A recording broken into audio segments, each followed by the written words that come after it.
여러 선생님들께 감사의 말씀을 드립니다. 또 그리고 환영합니다.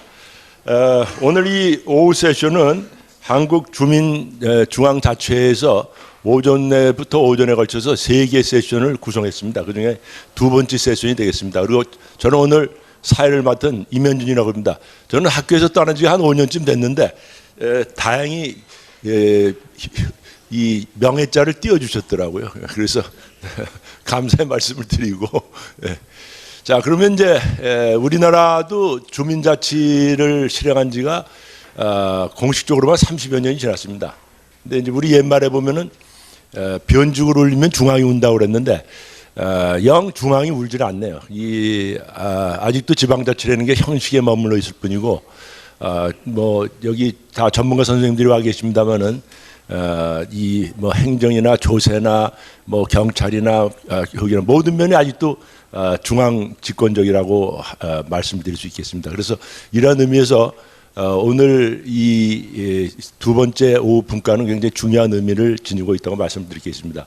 얼마 전에 우리 전상지 회장님과 말씀을 나눴습니다만은 저는 원래 좀 거시적인 걸 많이 다뤘습니다. 사회학 중에서도 뭐 세계 체제니 뭐 이런 시민사회니 이런 거시적인 걸 많이 다뤘는데 몇 년 전부터는 지역을 좀 많이 돌아다니면서 공부를 하고 있습니다. 그리고 배우고 있는데 역시 주민이 시민이 돼야 되고 시민이 주민이 다시 돼야 된다는 얘기를 했는데 그 말씀을 하시더라고요. 그래서 적극 공감합니다라고 말씀을 드린 적이 있는데 오늘 그런 의미에서 오늘 이 두 번째 세션은 굉장히 저희들이 배울 것이 많고 서로 또 나눌 얘기가 많다는 생각을 하고 있습니다.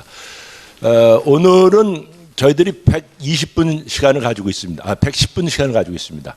근데 오늘 두 분의 발제자 선생님하고 네 분의 토론자 선생님을 모셨습니다. 그래서 제가 발제자 선생님들한테는 25분을 드리고 토론자 선생님은 10분을 드릴 텐데 여기 계신 우리 선생님들하고 또 발제 토론을 맡은 선생님들하고 원활한 대화와 격론을 위해서 제가 20분이 되면은 이렇게 이걸로 이렇게 한번 흔들어 드리겠습니다. 20분이 되면. 그래서 시간을 좀 자락해 주시면은 20에서 25분 사이에 자락해 주시면 그다음에 같이 많이 얘기를 나누고 배우는 길을 가도록 하겠습니다. 오늘은 원래 이 김찬동 교수님이 먼저 발제를 하게 되셨는데 이 대전에서 올라오시느라고 좀 늦으신 모양입니다. 그래서 순서를 바꿔서 우리 전상직 회장님을 모시고 한국 주민자치 현상과 법제도에 관해서 먼저 말씀을 듣도록 하겠습니다. 여러분 박수로 맞이해 주시기 바랍니다.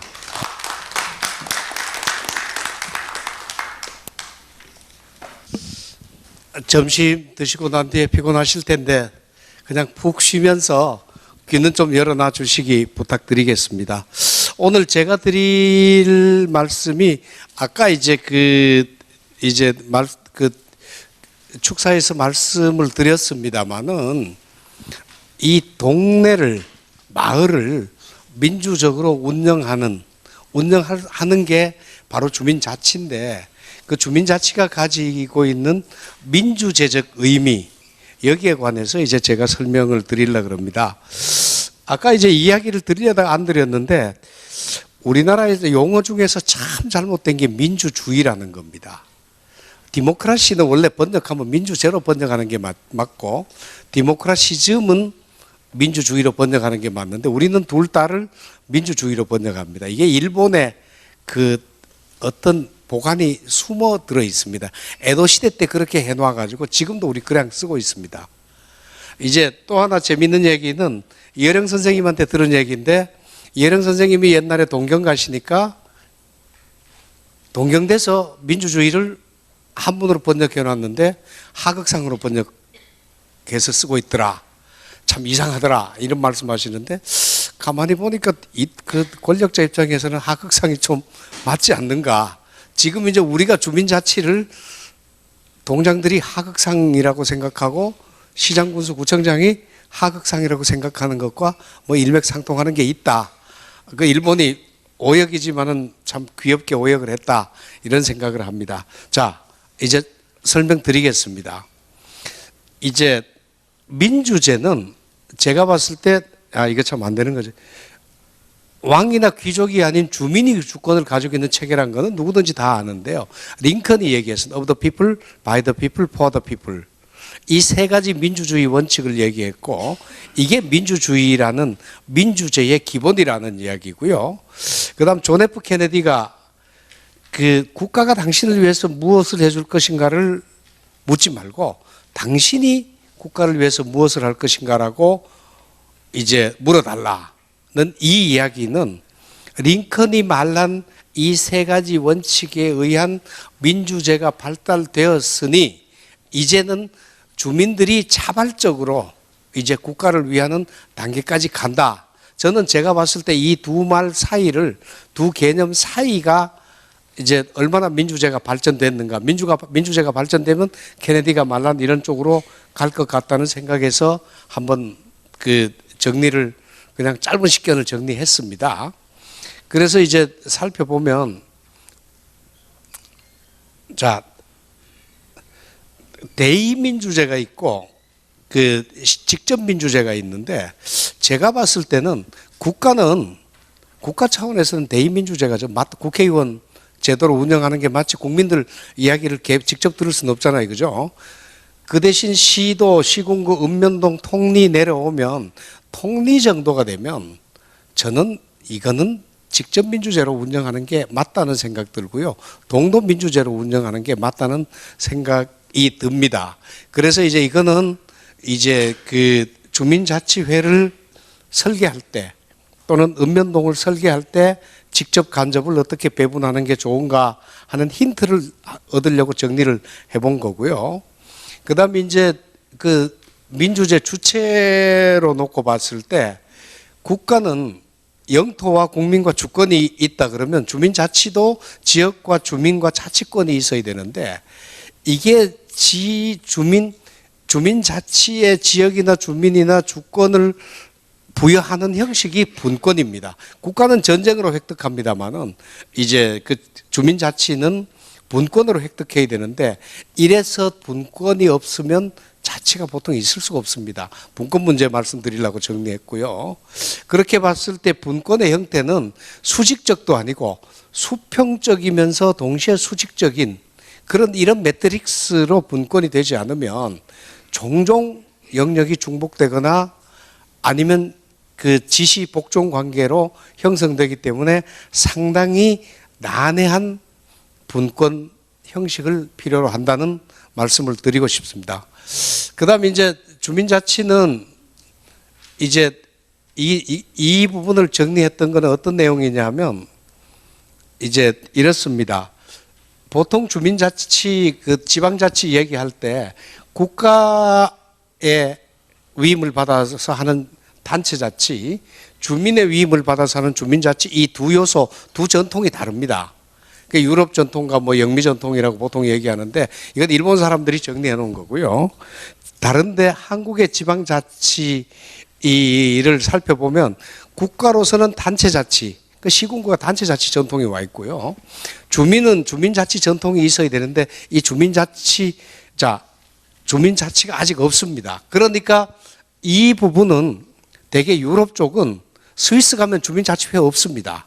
그런데도 주민자치 잘 된다고 매일 벤치마킹 가는 게 스위스입니다. 왜냐하면 지방자치단체가 완벽하게 주민에 의해서 통제가 되기 때문에 그 주민자치회가 별도로 없습니다. 그렇지만 영국이나 일본은 주민자치회가 별도로 있습니다. 왜냐하면 자치단체는 국가 지시를 받고 국가 위임 사무를 하고 국가 사무를 하는 대신에 주민자치회는 그 사무가 아닌 영역을 하기 때문에 단체자치와 주민자치가 결합되어 있는 게 일본이고 우리가 이제 그런 식으로 이제 그 결합시키려고 하고 있습니다. 잘 안 되고 있고요. 그 다음에 이제 분권자치 관계는 제가 뭐 굳이 말씀 안 드려도 잘 아시는데 지금 현재 분권해주지 않고 자치도 하지 말라는 형태는 식민지. 네. 주민자치가 지금 현재 분권은 안 해주고 그냥 자치만 하라는 게 방치고 분권은 해주고 자치하지 말라면 시키는 대로 하라는 거잖아요. 이 상태에서 우리나라 주민자치가 어떤 형식이냐 다 여쭤보면 아직도 식민지라고 얘기합니다. 이거 한번 살펴보려고 했고요. 여기서 이 분권은 주민자치의 필요 조건이고 자치는 주민자치의 충분 조건이다. 분권이 없어도 안 되고 자치가 없어도 안 되는데 두 개가 다 있어야 됩니다. 그 얘기를 드리는데, 자, 필요 조건으로 분권해야 될 게 입법권, 인사권, 이제 재정권 이 세 가지를 분권을 해줘야 됩니다. 만일 이 세 가지 중에서 아무것도 분권이, 이 세 가지 중에서 만일 입법권이 분권이 안 된 상황, 지금 여러분들 겪고 계시잖아요. 주민자치위원회 회칙을 주민들이 만드는 게 아니라 시군구 의회가 만드니까 시군구 의회 필요에 따라서 주민자치가 되든 말든 자기네 이익에 의해서 주민자치 조례를 마구 유린해버립니다, 이제. 그 다음, 이제 인사권. 지금 현재 주민들이 주민자치회 임원을 선출하는 게 아니라 읍면동장이 위촉을 하잖아요. 그러다 보니까 주민자치회가 아니라 읍면동장 위원회 정도쯤이 맞을 겁니다, 아마. 인사권도 없습니다. 재정권, 주민자치위원회 돈 쓸 자격 없습니다. 이 세 권한이 우리는 전혀 없다. 문재인 정부 들어와서 이 세 권한을 저는 내줄 줄 알았는데, 작년에 만든 행안부 표준조례 보면 이 세 권한 하나도 없습니다. 전혀 주지 않습니다. 한번 말씀드릴까요? 입법, 어차피 시군구회가 조례 만드는 거 아니에요? 똑같잖아요?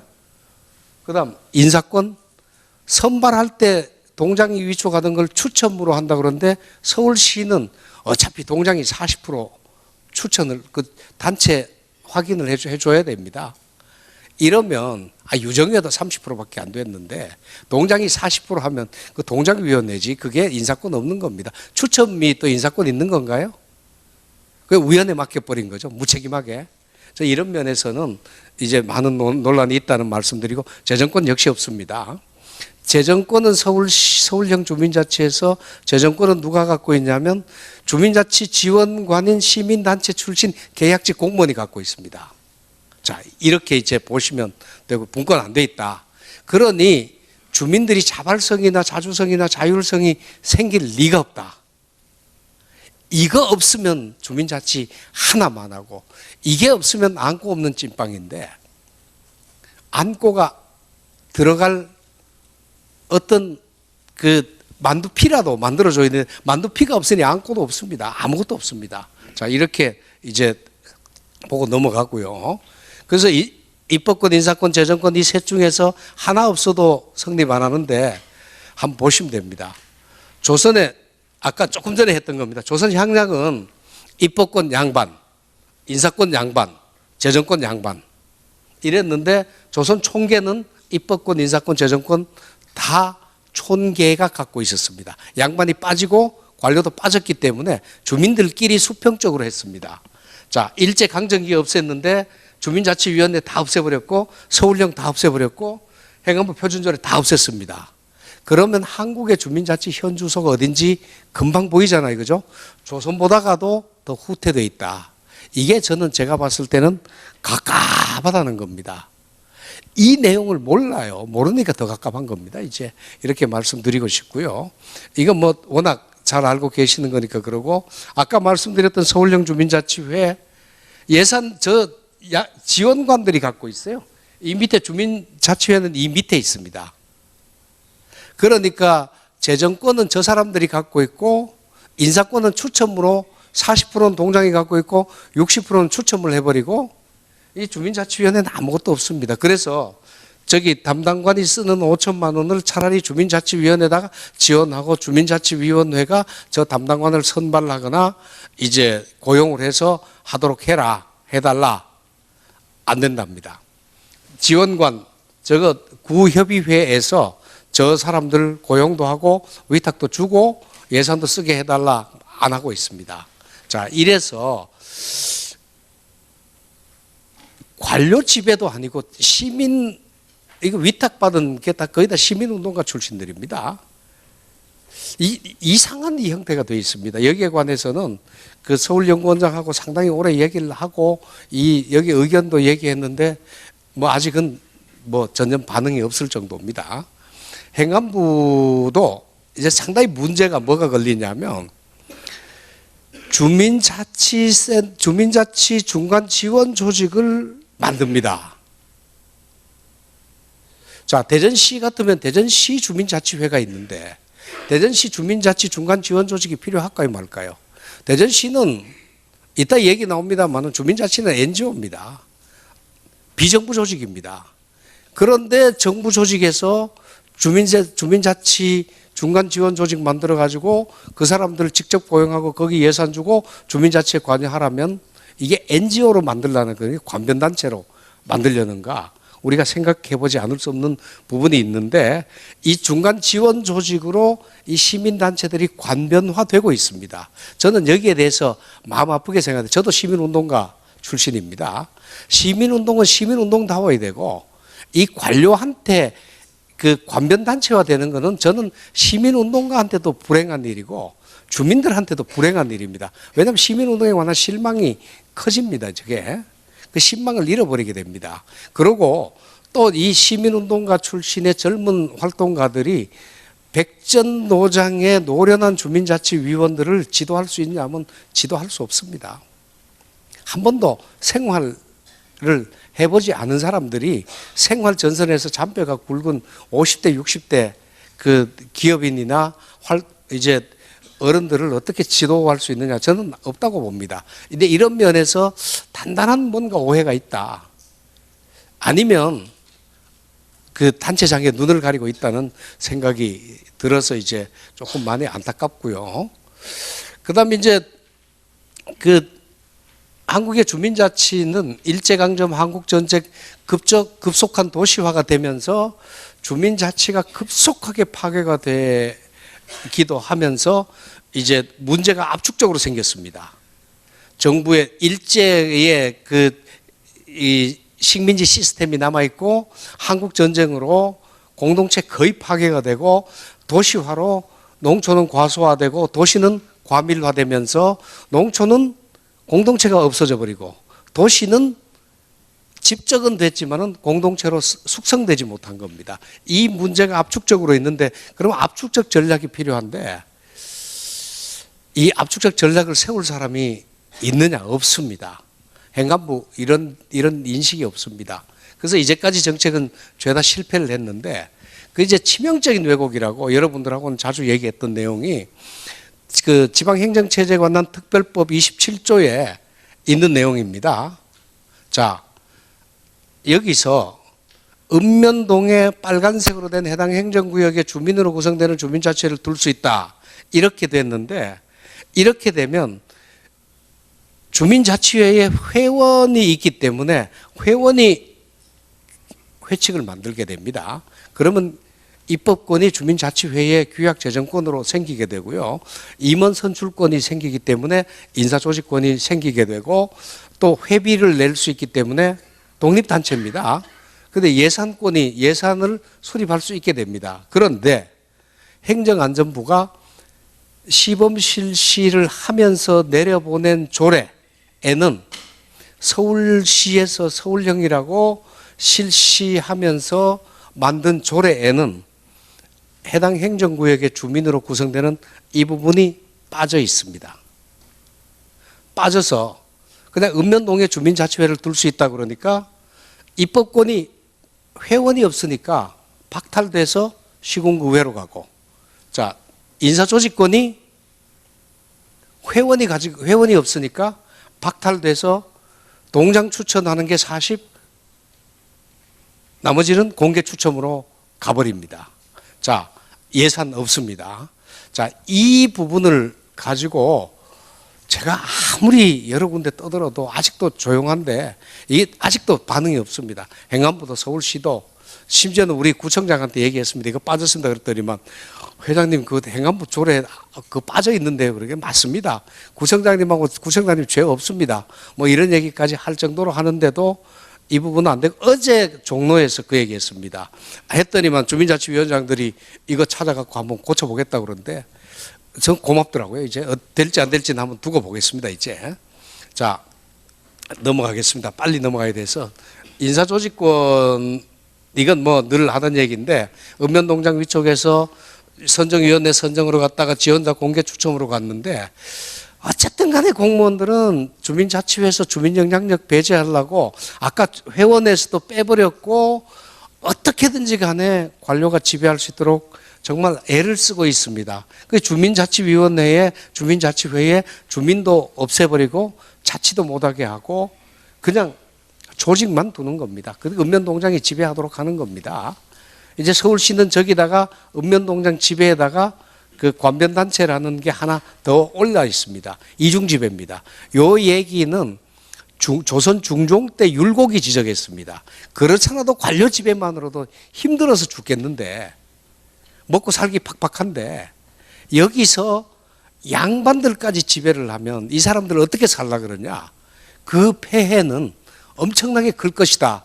율곡이 지적했던 부분이 서울시에서 그대로 되풀이되고 있고 전국에서 그대로 되풀이되고 있는 이 현상이 저는 좀 마음이 아픕니다. 이제 자, 그다음 이제 주민자치회 성격은 아까 말씀드린 대로 국가와 관계에서는 제가 보기에는 비정부 조직이라야 됩니다. 국가의 간섭을 받아서도 안 되고 국가에 기대서도 안 되고 국가도 또 주민자치회 안에 개입을 해서도 안 되고 주민자치회가 기댄다 그럴 때 받아줘서도 안 됩니다. 단지 주민자치회가 성립될 수 있도록 정책적으로 지원은 하되 간섭은 하지 말아야 됩니다. 그 다음 비영리 조직이라야 됩니다. 그 다음 중요한 게 비사적 조직 NIO라야 됩니다. 근데 지금 주민자치는 대한민국의 주민자치는 이제 국가 안에 자치단체도 포함시켜 볼까요? 이제 만일 대전 같으면 대전시장이 충남지사가 원하는 자기 사적 조직을 주민자치 중간 조직으로 만들거나 주민자치 사무를 위탁시켜 가지고 국가와 사적 조직이 결합된 간섭 조직이 하나 주민자치 중간 지원 조직으로 형성되고 작동한다는 겁니다. 그 최악의 형태가 나와 있는 겁니다. 그 사람들 입장에서는 이 주민자치 중간 지원 조직이 본인들의 밥벌이입니다. 근데 제가 보기에는 그걸로 밥벌이 시키는 거는 별로 바람직하지 않다는 생각이 드는데 오늘 여기까지만 말씀을 드리겠습니다. 자, NGO라 해야 되는데 주민자치위원님들도 솔직히 NGO 하시라면 못해요. 그 지금 현재 주민자치위원님의 문제를 제가 말씀드리면 오셨고 김찬동 교수님 오셨어요. 네, 그럼 얼른 끝내겠습니다. 주민자치위원님들의 최대 공적은 돈 한 푼 안 들이고 공무원 부려먹는 것을 가장 큰 자랑으로 여기는데 저는 그거 되게 부끄러운 일이라고 보거든요. 공무원한테 신세 지지 않고 뭔가를 해야 되는데 그러고 있다는 말씀을 드리고요. 자, 간섭 이거 이제 그냥 요것만 말씀드리겠습니다. 실제는 지원도 안 하고 간섭도 안 하는 게 조선입니다. 조선은 간섭 안 했습니다.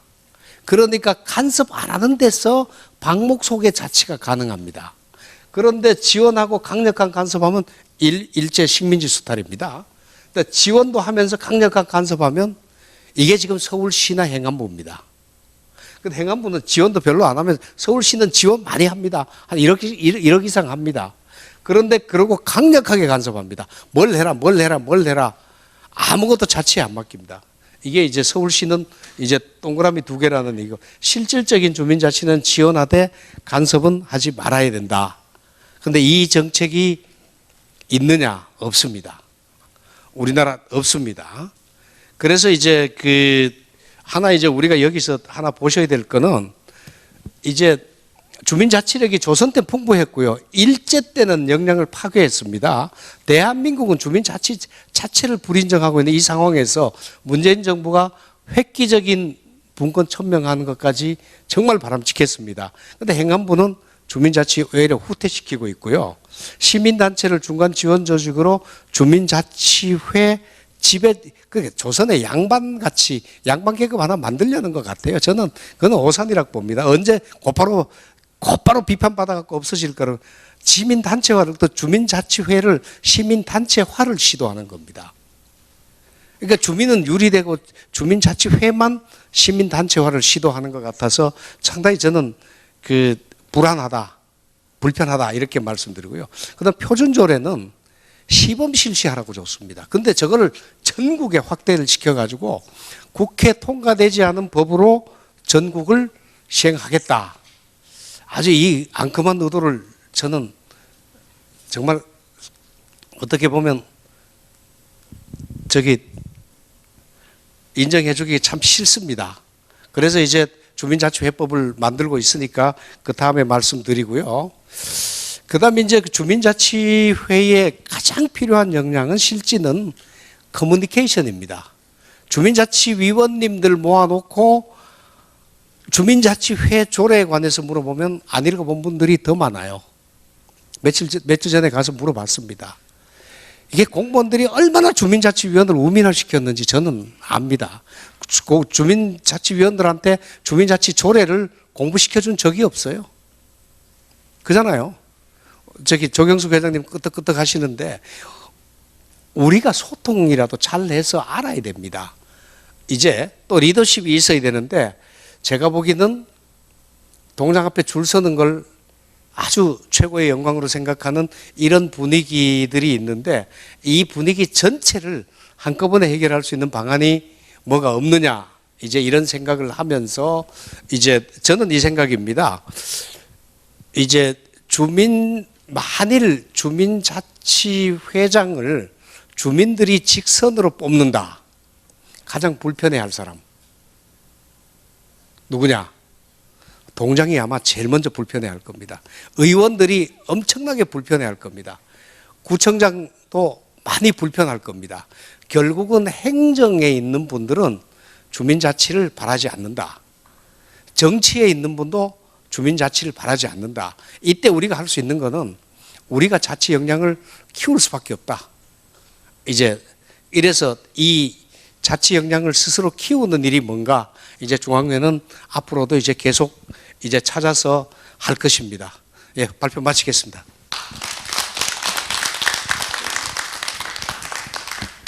책에져 이거 종합적으로 말씀해 주셨습니다. 근데 문재인 정부 들어서 좀 나아지는 줄 알았더니 여전히 이 관료가 지배하고 주민이 배제돼 있다.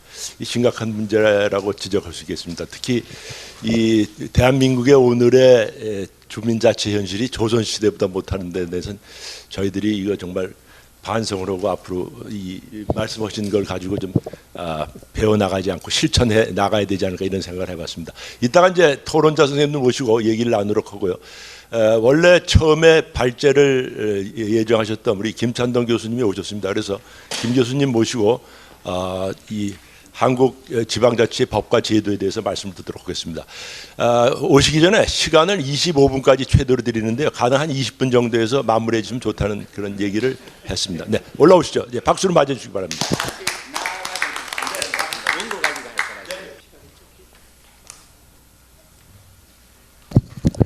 네, 두 번째 발표를 맡은 충남대학의 김찬동입니다. 오늘 제가 발표할 내용은 발표 자료를 가지고 설명을 드리려고 하는데요. 저희들이 주민자치에 대한 연구들을 이렇게 많이 해왔는데 어떤 고민이 있느냐 하니까 이런 고민이 있습니다.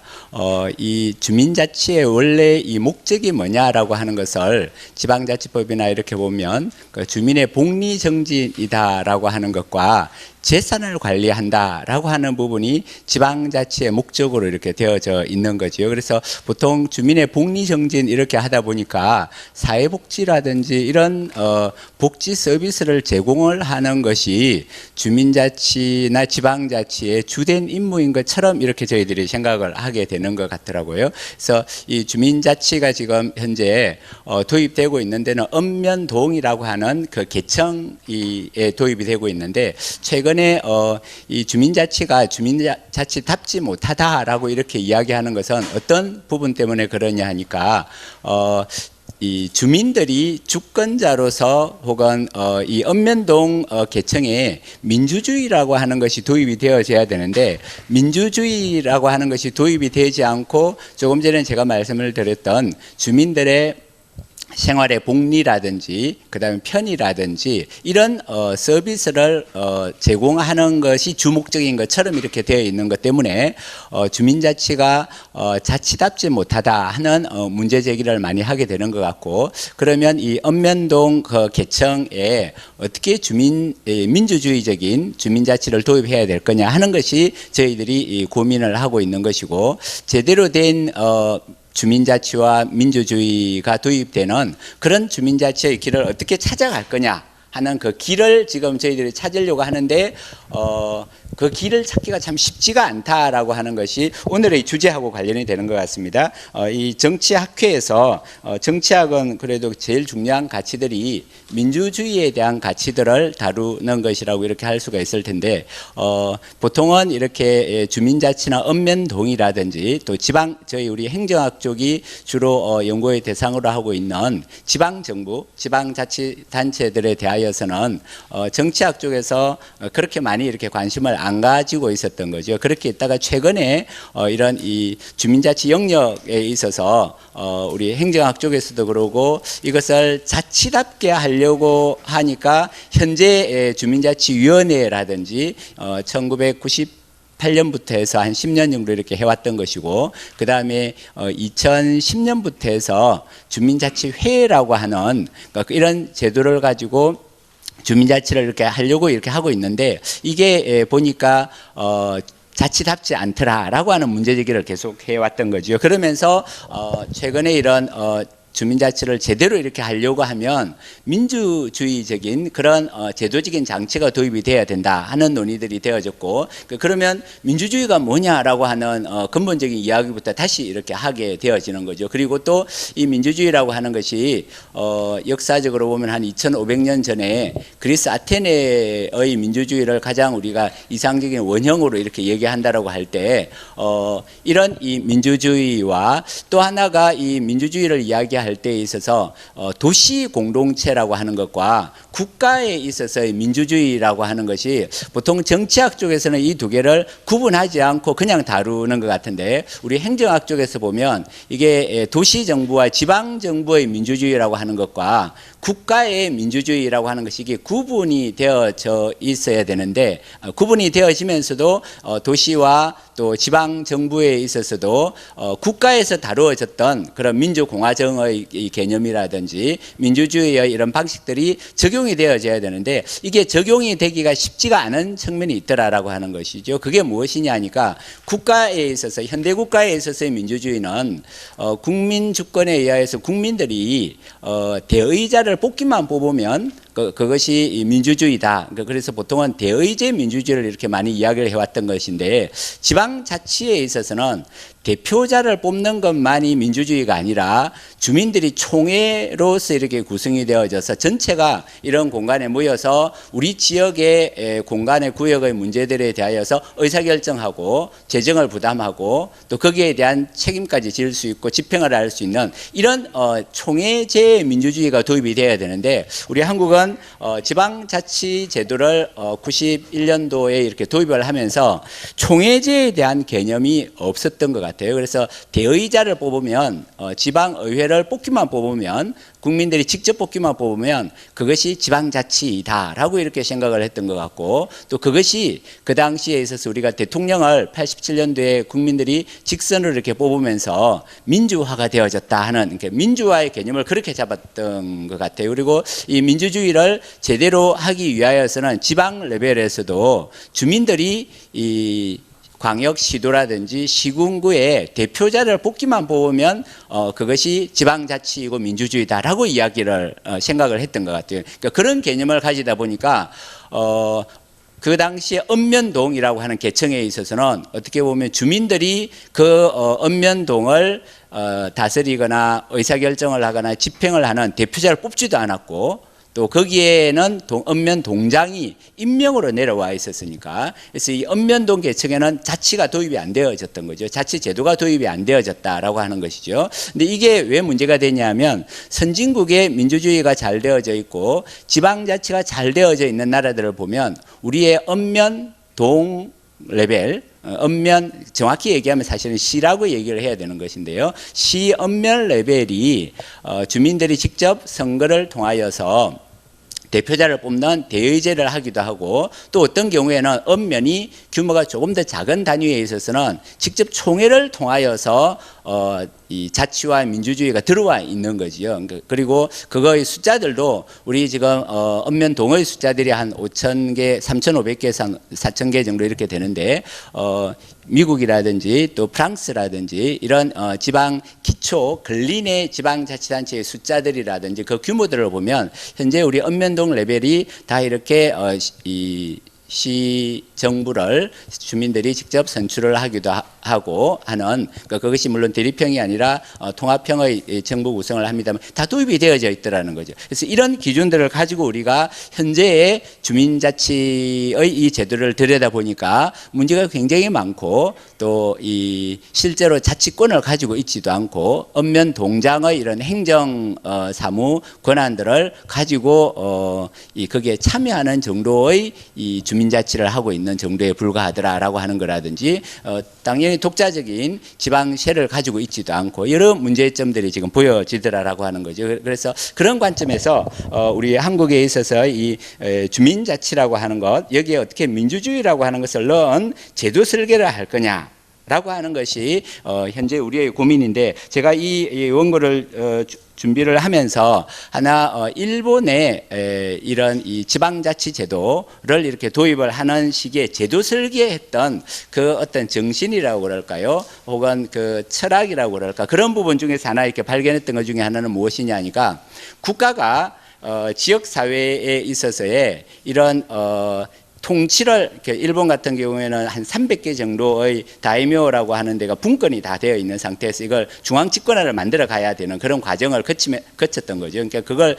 거치면서 그때에도 국가의 아주 집권적인 이런 과정을 거치는데 제도 설계하는 이 정신들을 가만히 들여다보면 어떻게 하고 있냐니까, 국가 단위에서 탑다운으로 제도를 하나하나 만들어 가는데, 또 하나는 아주 이 지역 사회 속에 있어서의 시정촌에 있어서의 버텀업으로 민주주의적인 이러한 주민들이 직접 선거를 하기도 하고 하는 이런 자치 제도를 인정을 하면서 그 제도를 버텀업으로 형성을 하는 제도를 가지고 있는 거지. 이 두 가지를 구분을 하면서 지역 주민들이 버텀업으로 자치 제도가 형성이 되는 민주주의 과정을 거치면서 국가가 이렇게 점점 통치를 행해가는 이 두 가지 과정이 접목이 되는 과정이 제가 여기 원고 속에 2장 3장 부분이죠.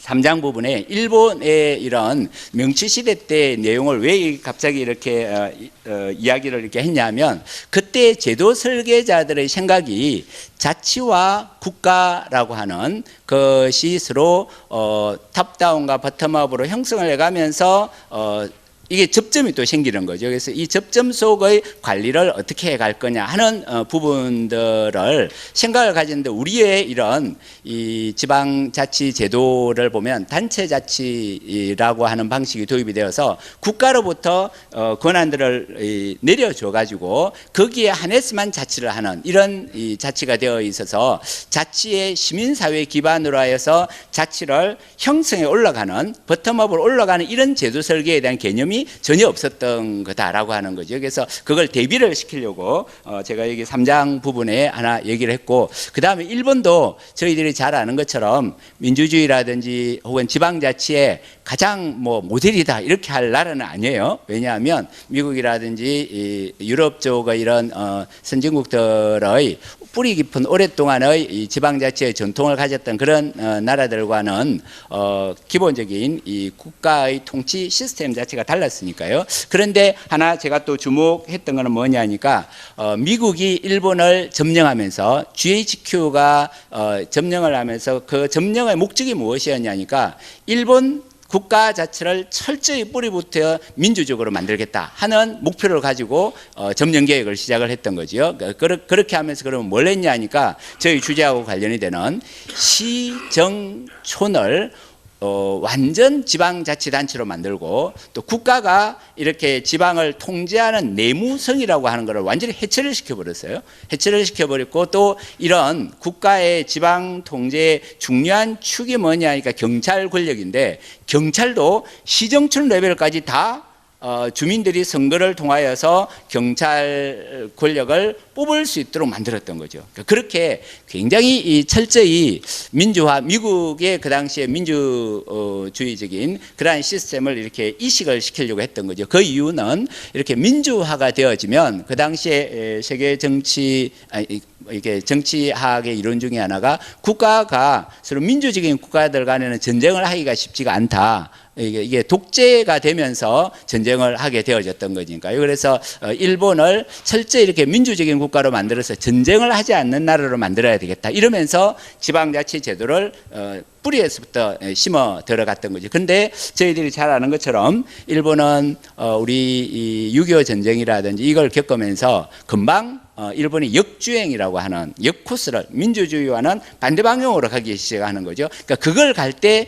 중요한 제도적인 장치가 뭐냐니까 국가 위임 사무라고 하는 제도적인 장치가 있습니다. 그러니까 지금 우리가 설명을 하려고 하는 주민자치라고 하는 것이 왜 이게 주민자치답게 되지 않냐니까 국가의 사무를 위임을 해주는 것을 읍면동이 받아가지고 그다음 주민들의 이 주민자치회든 여기에다가 넘겨줘서 한다라고 하는 이런 개념 그리고 재정도 여기에만 주로 국가의 재정들이 있는 거죠. 이런 구조들 속에서 주민자치를 하려고 하니까 이게 점점 행정 의존적이 될 수밖에 없는 거고 지방자치도 마찬가지입니다. 지방자치도 91년도에 우리 이 지방자치를 할 때 재정 자립도가 한 61% 정도 되었는데 현재는 48구까지 갔다가 살짝 올라왔어요. 살짝 올라와서 51% 정도로 오히려 지방자치를 하면 할수록 우리는 제도적으로 하면 할수록 이게 중앙정부에 더 의존이 되는 현상이 지금 벌어지고 있는 거고 행정학자들이나 자치학자들은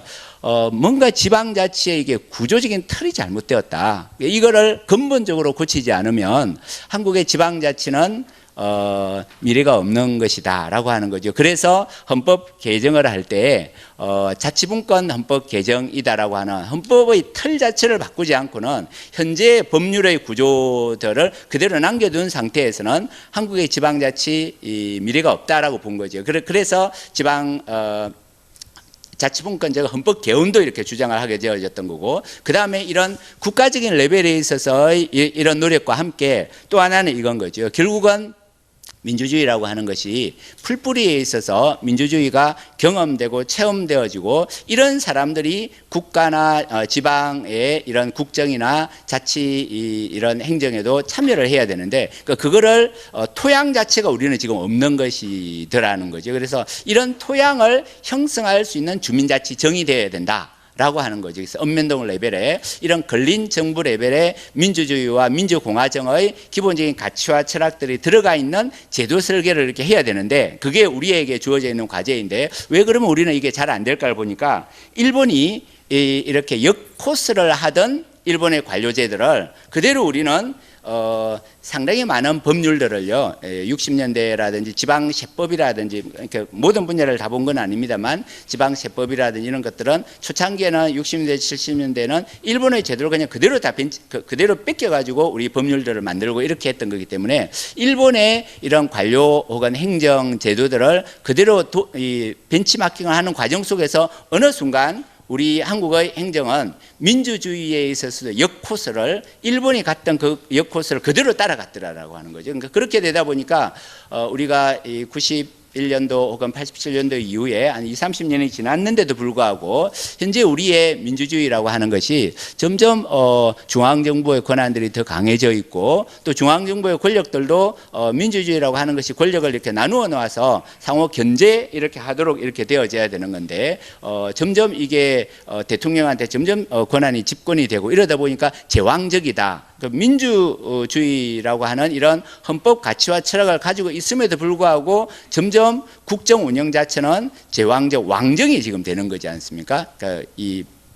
폴리타이어에 있어서 한 사람이 통치하는 이런 왕정 시스템이 된다든지 그 다음에 일부 국회의원들이 통치하는 귀족정이 지금 되고 있는 거죠. 이런 문제점들을 그 구조적으로 이걸 해결하기 위해서는 결국은 우리가 근린 정부라고 하는 읍면동이라든지 혹은 그것보다 더 한 단계 더 낮은 통리나 도시 지역 같으면은 이런 아파트 단지 같은 데 있어서 이런 구역을 일정한 구역을 자치적으로 관리하고 민주공화정과 민주주의적인 가치들이 도입되어 있는 제도 설계를 법률을 가지고 해줘야 된다는 거죠. 이거를 자치니까 그냥 주민들이 알아서 하시오라고 이렇게 해가지고는 이 자치 제도에 대한 이런 경험이라든지 또 시민들이 현대 사회가 워낙 다들 경제 활동이라든지 자기 생활에 바쁜 상황 속에서 공공의 문제들에 관심을 잘 가지지 않지 않습니까? 그 대표적인 게 이런 거지요. 아파트 단지에 이렇게 보면 우리가 세대별로 최소한 10만 원, 20만 원 이상의 돈들을 세금을 내고 있는 거예요. 어떻게 보면 그걸 가지고 거기에 관리비, 엘리베이터도 운영하고 청소도 하고 쓰레기도 음식물도 처리하고 여러 이 공유 서비스를 처리를 하고 있는 것이죠. 이렇게 하고 있는데 우리가 재산세를 어느 정도 내냐 하면 예를 들면 한 5억짜리, 10억짜리를 가지고 있다라고 하면 0.1%를 내기 때문에 아마 여러분들이 재산세 내는 거는 한 100만 원은 안 될 거예요. 그러니까 그 1년에 내는 게. 그러니까 그런 정도를 국가에 이렇게 내는 거에 비하면 이 근린 지역의 아파트 단지 지역에 내는 세금이라고 하는 것이 굉장히 큰 비중인데 그거를 운영하는 운영체를 가만히 들여다보면 과연 거기에 민주주의적인 또 주민들이 이렇게 참여하여서 의사결정도 하고 또 거기에 있는 입대위라든지 이런 사람들이 여러 계약들을 맺을 거라고요. 이런 계약들을 투명성 있게 정보가 공개가 되고 있고 그 다음에 거기에 대한 통제를 되고 있느냐 이런 부분들을 우리가 생각해 볼 때 다시 말씀을 드리면 이런 공간 속에 있어서의 민주주의적인 경험들을 풀뿌리에서 이렇게 할 수 있어야 우리 한국의 지방자치나 국가의 민주주의도 변화되어질 수 있을 것이다 라고 하는 거죠. 그래서 기본적인 내용은 제가 거의 말씀을 드렸기 때문에 큰 목차들의 흐름만 가지고 제가 간단하게 한 5분 내에 정리를 해서 제 발표를 마무리하도록 이렇게 하겠습니다. 문제 제기하는 부분들을 이렇게 한번 보시면 민주주의라고 하는 것이 쉬운 것 같지만 쉽지 않은 것 같다라고 하는 거죠. 그리고 한 30년 동안 한국의 민주주의와 지방자치의 현실을 보면 민주주의의 성숙이라고 하는 것은 참 요원한 것 같다. 그게 왜 이러한 현상이 벌어졌느냐라고 하는 걸 보니까 관료 통치의 패러다임에 물들어 버려서 그런 게 아니냐. 그 통치 철학의 대표적인 게 법령의 범위 안에서라고 하는 헌법 규정도 있고 지방자치법에도 있습니다. 이 문구 하나 때문에 자치적으로 자신의 이 거주하고 있는 구역 속에서 자치할 수 있는 그런 인프라가 들어와 있지 않았다. 그 원인들이 뭐냐 하니까 자치 철학을 가진 제도 설계자가 존재하지 않았던 것이 아니냐라고 하는 것이지요. 그래서 이 장에서는 그러면 제도 설계를 할 때 이런 자치성과 민주성을 어떻게 가져야 될 거냐에 대한 부분에 있어서 가장 기본적인 것이 첫째로 국가와 시민사회의 관계에 있어서 국가 자체도 시민사회가 형성한 것이다라고 하는 것이 기본적으로 사회계약론의 그런 이 철학과 관점인데 우리 사회는 국가가 시민사회를 관리하고 통제해야 된다. 굉장히 식민지적인 그러한 사고방식을 여전히 이런 제도 설계자들이 가지고 있는 게 아니냐라고 하는 것이고요. 정치학의 이 큰 흐름들을 이렇게 이야기하면서 최근에는 공동체주의라든지 토의민주주의를 통하여서 참여를 굉장히 강조하는 흐름들이 있다라고 하는 거죠. 그런 관점에서는 자치가 제대로 경험되어질 수 있는 그런 제도 설계가 되어져야 된다라고 하는 것이고 국가와 제가 시민사회의 관계에 대해서 하나 얘기를 했고 두 번째가 그러면 중앙정부와 지방정부와의 관계가 어떻게 되어져야 되느냐라고 하는 것이지요. 이 관점에서도 자치권이라고 하는 것을 우리는 현재까지는 국가의 전례설에 의하여서 자치제도를 설계를 했더라라고 하는 거죠. 그렇게 하다 보니까 이것이 단체자치의 관점에서만 지방자치를 생각을 했는데 이 자치권의 이 연원이라고 하는 것이 고유권설이라고 하는 것이 있다라고 하는 거죠. 그래서 이런 관점에서 제도 설계를 우리가 해야 제대로 된 민주주의가 될 수 있을 것이다라고 하는 것이고 그러니까 그런 관점에서는 아까 공동체 자치를 할 수 있는 제도 설계를 해야 된다든지 하는 내용들이 들어가야 민주주의가 성숙하고 회복될 거다라고 하는 것이고 세 번째는 우리가 민주주의라고 이렇게 얘기할 때 대표를 뽑으면 의회를 구성을 하면 민주주의다, 지방자치다 이렇게만 생각을 하고 있다. 있다 보니까 뭘 놓쳤냐 하니까 전체 주민들이 총회를 구성하여서 의사결정을 하는 부분을 완전히 빠져 있다는 거죠. 왜 이게 빠져 있냐 하니까 우리는 자치를 시군구 자치라고 해서 인구가 20만 정도, 세계에서 가장 큰 규모이죠. 이런 정도의 자치만 생각을 하다 보니까 500명, 1000명이 모여서 이렇게 자치를 하는, 지방정부를 구성하는 공동체 자치를 하는 이런 개념이 없는 거죠. 그러다 보니까 총회라고 하는 것을 통한 민주주의를 한다라고 하는 완전히 빠져 있는 거죠. 그래서 우리가 민주주의의 2500년 전에 그리스 아테네 같은 경우도 6000명이 아고라에 모여가지고 1년에 40분을 모여서 의사결정을 했다라고 그러지 않습니까? 거기에 참여해야 시민이다라고 얘기를 했는데 오늘날은 그런 개념들이 완전히 빠져 있고 4년에 한 번 투표만 하면 시민이다 하는 정도로 이렇게 되어 있으니까 한국의 민주주의가 이렇게 거꾸로 갈 수밖에 없고 점점 더 중앙 국가 집권이고 될 수밖에 없지 않냐라고 하는 거지요. 그 다음에 네 번째 이런 제도 설계가 민주주의 회복을 위한 주민자치 제도의 설계가 되어져야 되겠다. 제가 표로 하나 이렇게 만들어 놓았던 거는 총회제 민주주의가 우리가 도입이 되어져야 되고 주민자치, 단체자치가 아닌 주민자치가 도입이 되어지고 경험이 되어져야 되는데 그거는 현재 읍면동이든지 그거 이하에 있는 통리 정도 혹은 아파트 단지 구역 정도의 이 개념에 민주주의를 어떻게 심을 거냐라고 하는데 우리 정치학계 혹은 정치학계나 우리 행정학계가 힘을 합쳐서 나아가야 되지 않냐라고 하는 것이고 그 다음 또 하나가 이게 주민자치라고 하는 것이 공동체 자치라고 하는 것이 있고 자치체 자치라고 하는 이 구분이 있는데 우리는 이런 구분도 잘 되어 있지 않더라라고 하는 거죠. 3장은 제가 아까 설명을 했기 때문에 쭉 그대로 넘어가겠습니다. 명치유신 때 이 자치 영역 시민사회를 생각했다라고 하는 것하고 두 번째 GHQ 민주화 개혁을 보면 여기에서도 주민 주권성에 입각한 민주주의라고 하는 것이 미국이 도입을 하려고 했던 건데 그게 역주행을 했다라고 하는 것 그리고 역주행한 거를 우리는 지방자치 제도를 도입을 했다라고 하는 거죠.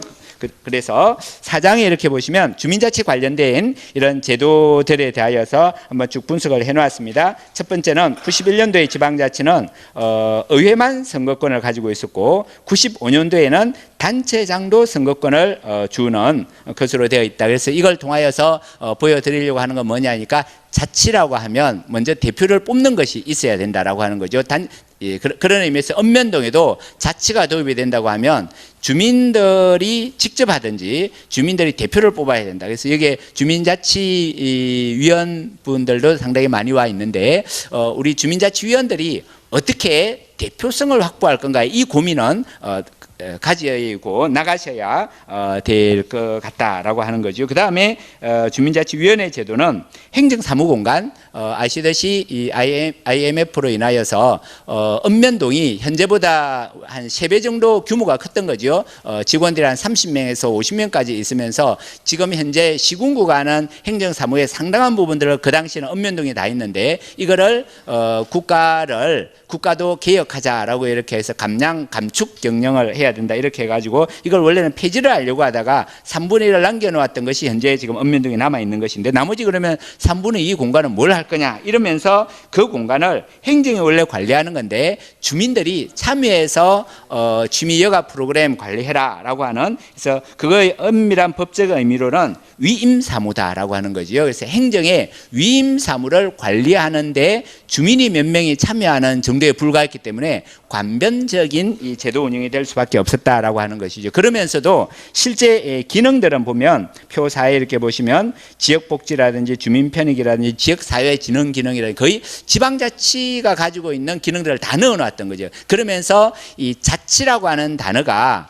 자치가 아닌 것을 자치라고 하는 이 이중적인 언어 사용들을 하게 되면서 주민들은 우리 이 한국 국민들은 이게 자치를 우리가 하고 있구나 하는 착각 속에 빠지게 만들었다라고 하는 거죠. 바로 그 문제 때문에 자치를 자치답게 어떻게 해야 되느냐 하는 고민을 하게 되었던 거고 이거를 행정 쪽에서도 행정안전부라든지 국가에서도 이런 고민들이 주민자치위원회를 그만두고 주민자치회라고 하는 자치다운 걸 한번 해보자라고 해서 3가지 모델을 만들었던 겁니다. 표 5에 이렇게 보시면 협력형, 통합형, 주민조직형 이렇게 만들어놨는데 실제로는 이 협력형이라고 하는 것하고 자치다운 자치인 주민조직형이나 통합형을 안 한다라고 이렇게 되었고 그 이유가 그 당시 법제처에 질의를 통하여서 협력형만 가능하다 이렇게 되는 바람에 자치다운 자치를 우리는 지금 현재의 법제 구조 속에는 할 수가 없더라라고 하는 거죠. 그래서 아마 여기 주민자치중앙회에서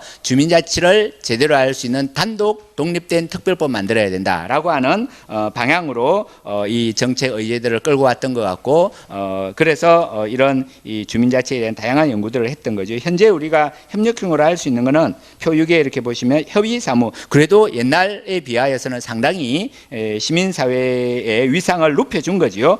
행정이 하는 것들을 대등하는 입장에서 협의 뭐 꼭 대등한 건 아니죠. 사실은 통제까지 갈 수 있으면 좋은데 그까지 안 갔기 때문에 협의하는 정도에 있고 그 다음에 행정이 하는 일을 위탁을 받아서 한다든지 그 다음에 자치사무도 이렇게 돼 있는데 이렇게 되다 보면 이게 주민자치라고 하는 것이 행정사무를 이렇게 위탁받아서 처리하는 대행기관인가 하는 이게 여기에만 초점이 두게 되면 이런 의문도 생길 수가 있겠다라고 하는 것이죠. 마지막으로 최근에 그래서 이런 고민들을 계속 이렇게 행정안전부도 이렇게 하게 되면서 지방자치법을 전부 개정을 해야 되겠다라고 이렇게 합의가 어느 정도 만들어져서 이번에 전부 개정을 했고 국무회의를 이미 통과를 해가지고 국회에 넘어가 있는 거죠. 그러니까 이 지방자치법 속에 그래도 철학과 가치는 주민 주권의 입각에서 이런 읍면동 레벨에도 민주주의, 민주공화정 주권성을 도입하자라고 하는 것이 일단은 시작은 됐어요. 근데 이 현재 조문이라든지 이렇게 들여다보면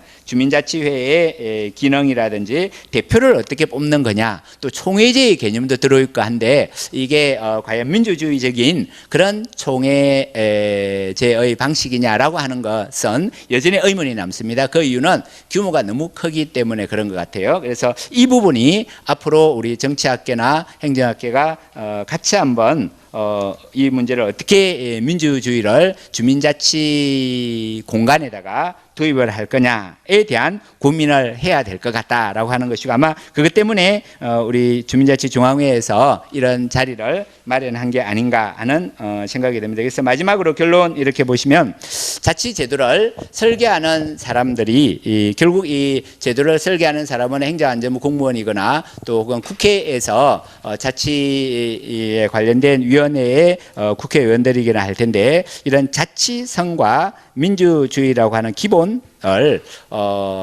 철학과 가치를 가지고 제도 설계가 진지하게 좀 되어져야 되겠다. 왜냐하면 우리 한국의 지방자치가 도입이 될 때 보면 자치다운 자치를 하기 위한 제도 설계를 충분히 이렇게 한 게 아니고요.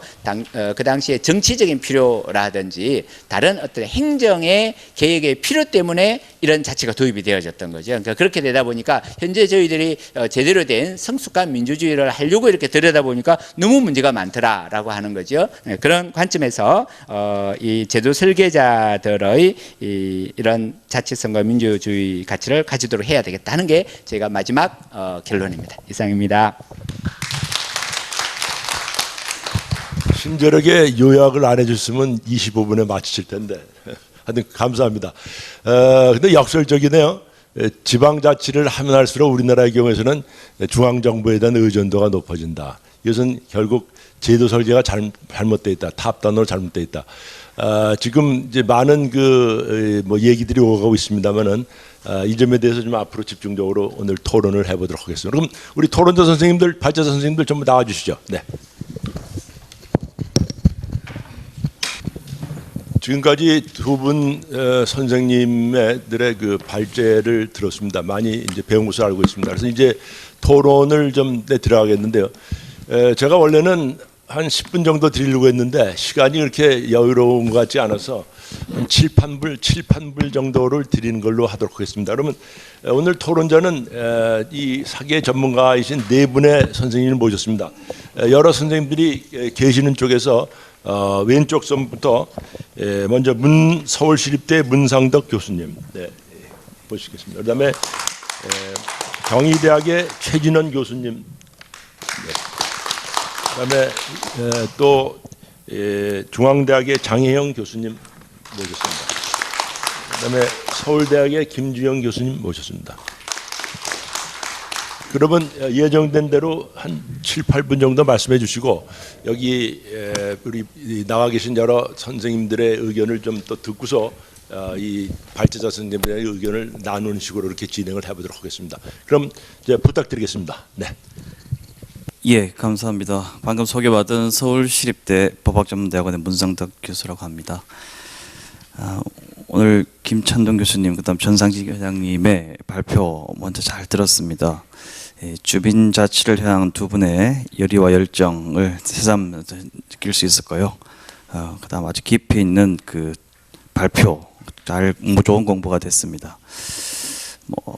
우리 모두 공감하듯이 그동안의 지방자치 제도는 국가 주도의 중앙집권적인 전통과 제도 경험이 강했기 때문에 지방 영역에서도조차 지방과 주민의 역할이 상대적으로 미미했던 것은 사실이고, 지방자치 제도의 설계도 단체자치 중심으로 되어 와서 주민자치가 상대적으로 약하였습니다. 물론 우리의 그 현대사를 통해서 과거의 어떤 주민자치적 전통과 문화가 상대적으로 약화됨으로써 지방자치 제도의 설계자들이 이 지방 권력을 이 주민 중심으로 제도 설계하기가 현실적으로 쉽지 않았다는 측면도 있을 수 있을 것 같습니다.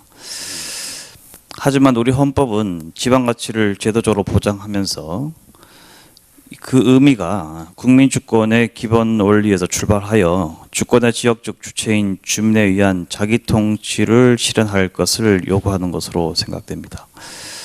따라서 단체자치뿐 아니라 주민자치적 요소를 중시 강화하는 쪽으로 지방자치 제도가 보완되어야 된다고 생각합니다. 이런 면에서 김 교수님께서 그동안 어떤 전례설에 입각한 단체자치적 관점보다는 향후에 고유건설에 입각한 주민자치적 측면의 고려나 이해, 요것들을 강조하는 이런 어떤 제도 설계 방향으로 나아야 된다는 그런 주장에 대해서는 저도 같이 공감하고 있습니다.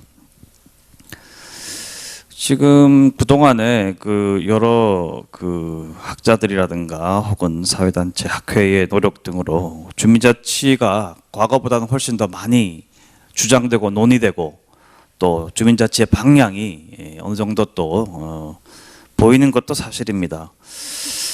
다만 이제 주민자치에 대한 논의가 여러 방면에서 매우 광범위하고 다채롭게 전개되다 보니까 구체적으로 이것이 어떻게 실현될 것인가 하는 문제는 아직도 조금 명료하지 않아 보입니다.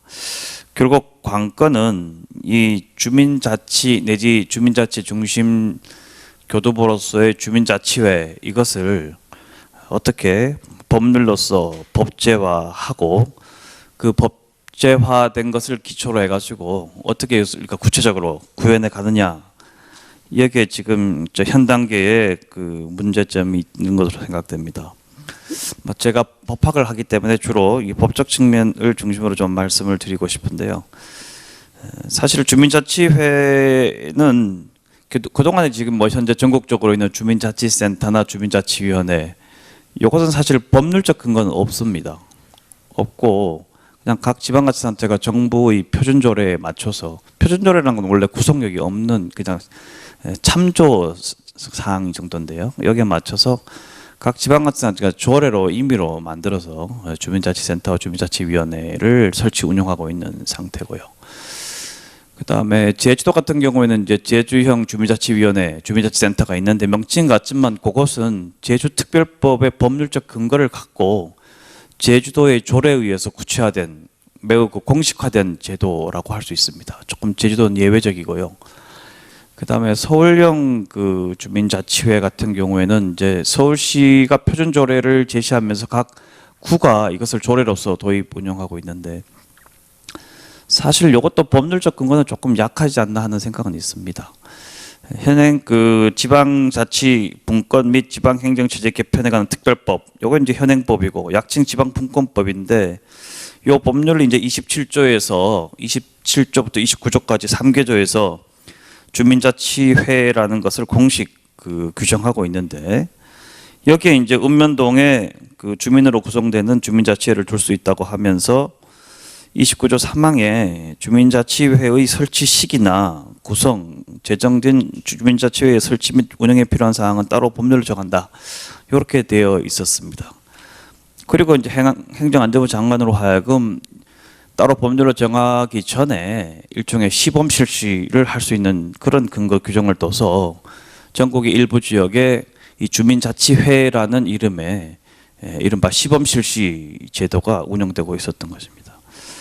그런 상태에서 서울시는 전체적으로 이제 주민자치회를 조례를 통해서 각 구별로 도입하고 있기 때문에 이게 이제 그 지방분권법에 주민자치회 설치 시기나 구성에 대해서 법률로 정한다는 측면하고는 조금 맞지 않는 측면이 있는 것 같은데, 뭐 자치권 존중의 관점에서 보면 다소 법리적인 어떤 그 무리가 있을 수는 있지만 조례로 운영하는 것이 또 가능하다는 해석이 있을 수도 있을 것 같습니다.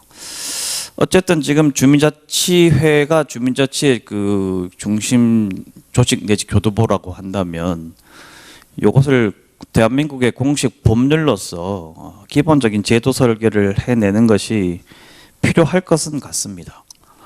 이게 이제 여러 학회나 단체에서 주장하는 바이기도 하고요. 다만 이게 이제 어떻게 이것을 법률로서 담고 법률에서 또 어느 정도 규정하고 그다음에 각 지방자치단체의 조례에서 이것을 어느 정도로 또 보완하며 주민자치회가 자치조직이기 때문에 일정한 그 규약 같은 자치 규정을 스스로도 정립할 수 있어야 될 것인데 이런 국가의 법률과 지방의 조례와 또 주민자치회의 규약 이런 어떤 법규 내지 규정들 사이에 어떠한 체계와 역할 분담을 해 나갈 것인가 하는 것은 실제로는 상당히 난해한 측면이 있을 것 같습니다. 앞으로 두고 봐야 되겠는데요. 어쨌든 올해 들어서 3월 29일 날 정부는 지방자치법 전부 개정 법률안을 국회에 제출을 해서 현재 국회 계류 중입니다. 근데 국회가 지금 아직 심의를 못하고 있는 것 같은데요. 여기에 주민자치회에 관한 제25조를 규정하면서 어떻게 보면 정부의 공식 아니라고 할 수 있겠습니다만 읍면동별로 주민자치회를 구성 운영할 수 있다.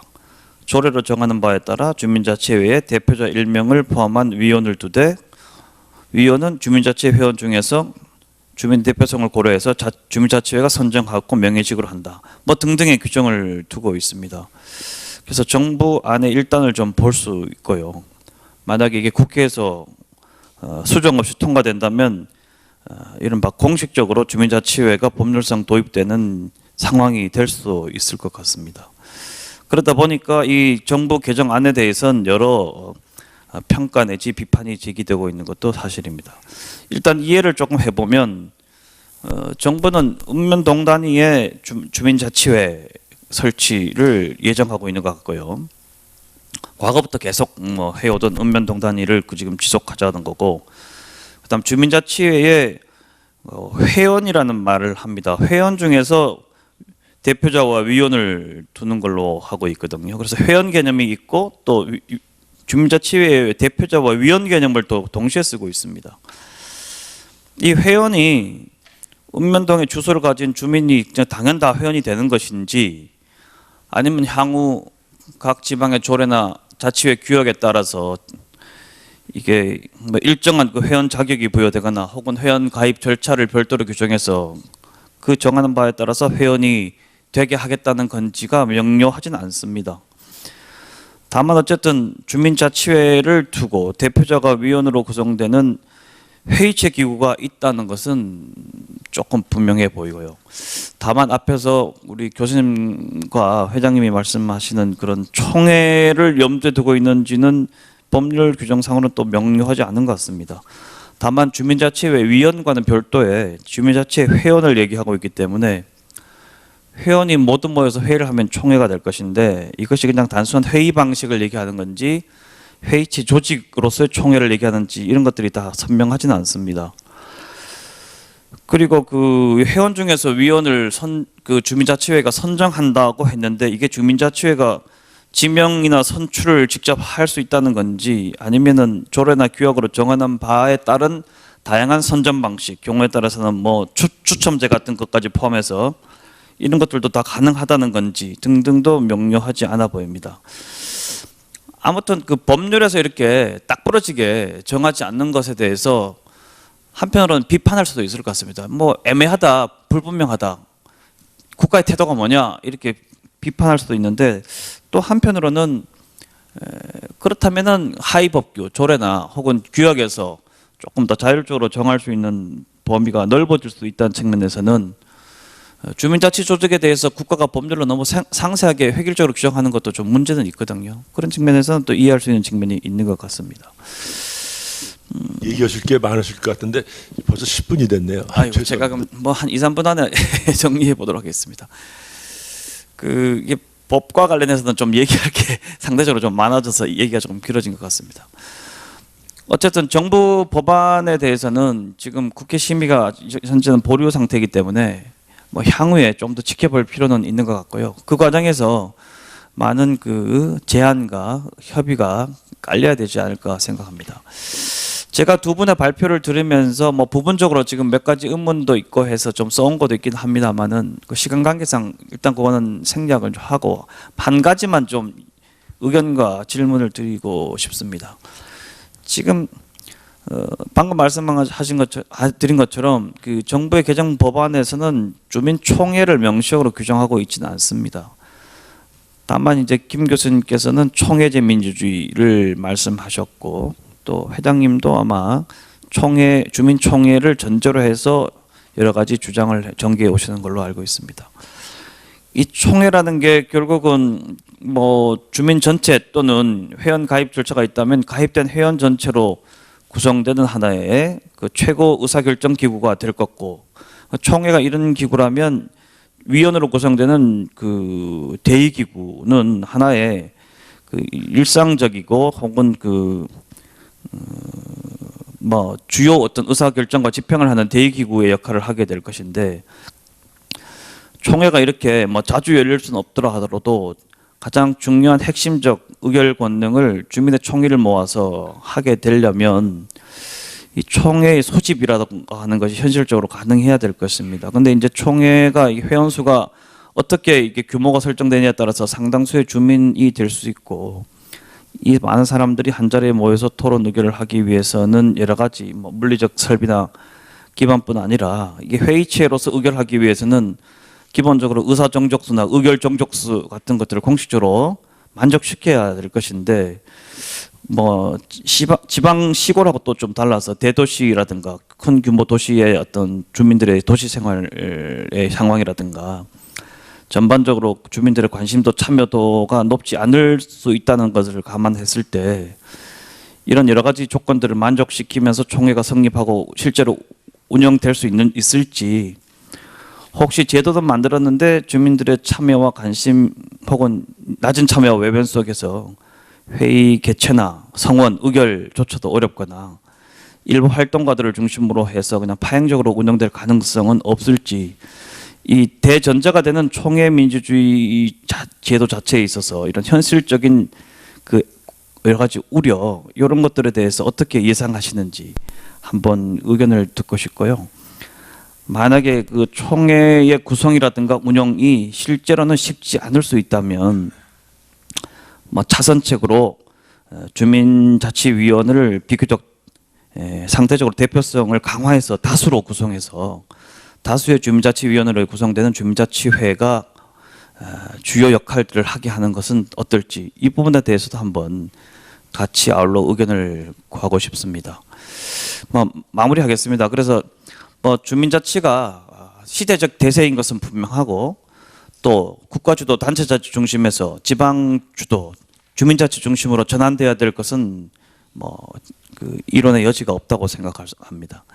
다만 이 주민자치가 지방자치의 본질이고 핵심이긴 하지만 그 문화적 경험이라든가 역사가 조금 일천한 우리의 한계를 생각할 때 지나치게 또 이상을 추구하더라도 지나치게 이상론에 치우치게 되면 현실적인 실현 가능성이나 성공적인 정착 가능성에 좀 어려움이 생길 수도 있고, 제도 도입 초기부터 혼란에 빠졌을 때 지방자치나 주민자치에 대한 회의론을 야기시킬 수도 있다는 점에서 보다 더 신중하고 여러 어떤 정부, 정계, 학계, 시민사회 모두가 공론의 장에서 이렇게 접점을 찾는 노력들을 하면서 균형 있고 조화로운 어떤 주민자치 제도의 실현 방안을 찾아 나가야 되지 않을까, 이런 생각을 하면서 마치겠습니다.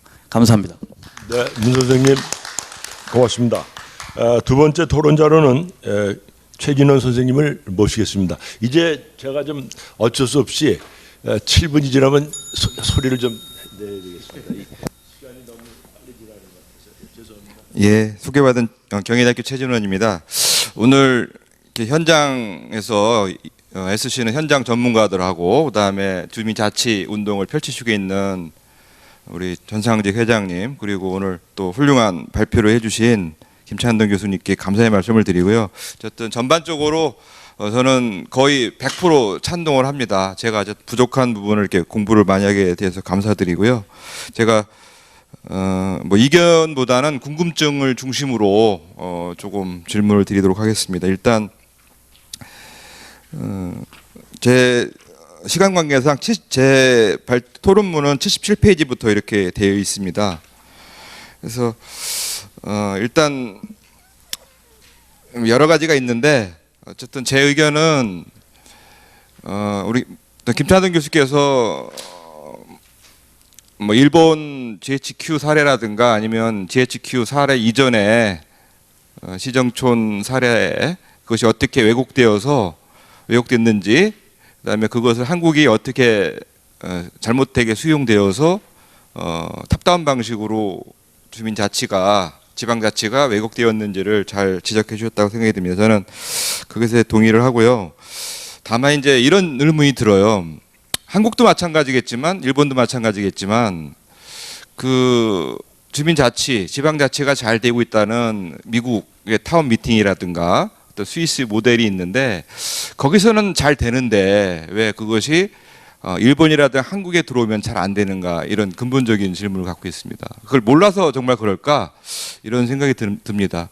결과적으로 일본도 있었는데 명치유신데 잘 되다가 왜 또 부족해서 GHQ가 또 이렇게 바꿔놨는데 다시 왜 돌아갔는가라는 거죠. 만약 그거를 당시에 일본 시민들이 돌아가지 않도록 견제를 했더라면 그리고 잘 될 수가 있었을 텐데라는 생각이 드는 거죠. 그리고 거꾸로 한국에서도 마찬가지로 아무리 뭐 일본 걸 잘못 들여와도 한국 시민들이 그 잘못된 거니까 우리 제대로 하자라고 주장을 했더라면 그 법 제도 설계가 그렇게 왜곡되지 않았을 거라고 생각을 합니다. 그래서 물론 법 제도가 우리가 지금 하고 있는 지방자치가 주민자치제 혹은 총회제를 빼놓고 얘기했기 때문에 문제가 됐다라는 이런 지적은 저는 100% 동의를 하고요. 올바른 지적이라고 합니다. 저는 생각을 합니다. 다만 이제 주민자치회가 잘 발전된 미국이라든가 스위스를 보면 어떤 법 제도 이전에 뭐가 있냐면 습속이라고 얘기를 합니다. 그 위대한 뭐 토크빌 선생께서 미국의 민주주의를 보니까 법 제도도 있지만 그 밑에 흐르는 어떤 주민들의 기본적인 습속, 정신이 있더라는 거죠. 그래서 그거는 어쨌든 그들은 결사를 좋아하고 모든 문제를 함께 만나서 처리하려고 하는 그런 결사체가 있더라. 어떤 그런 걸 좋아하더라는 거죠.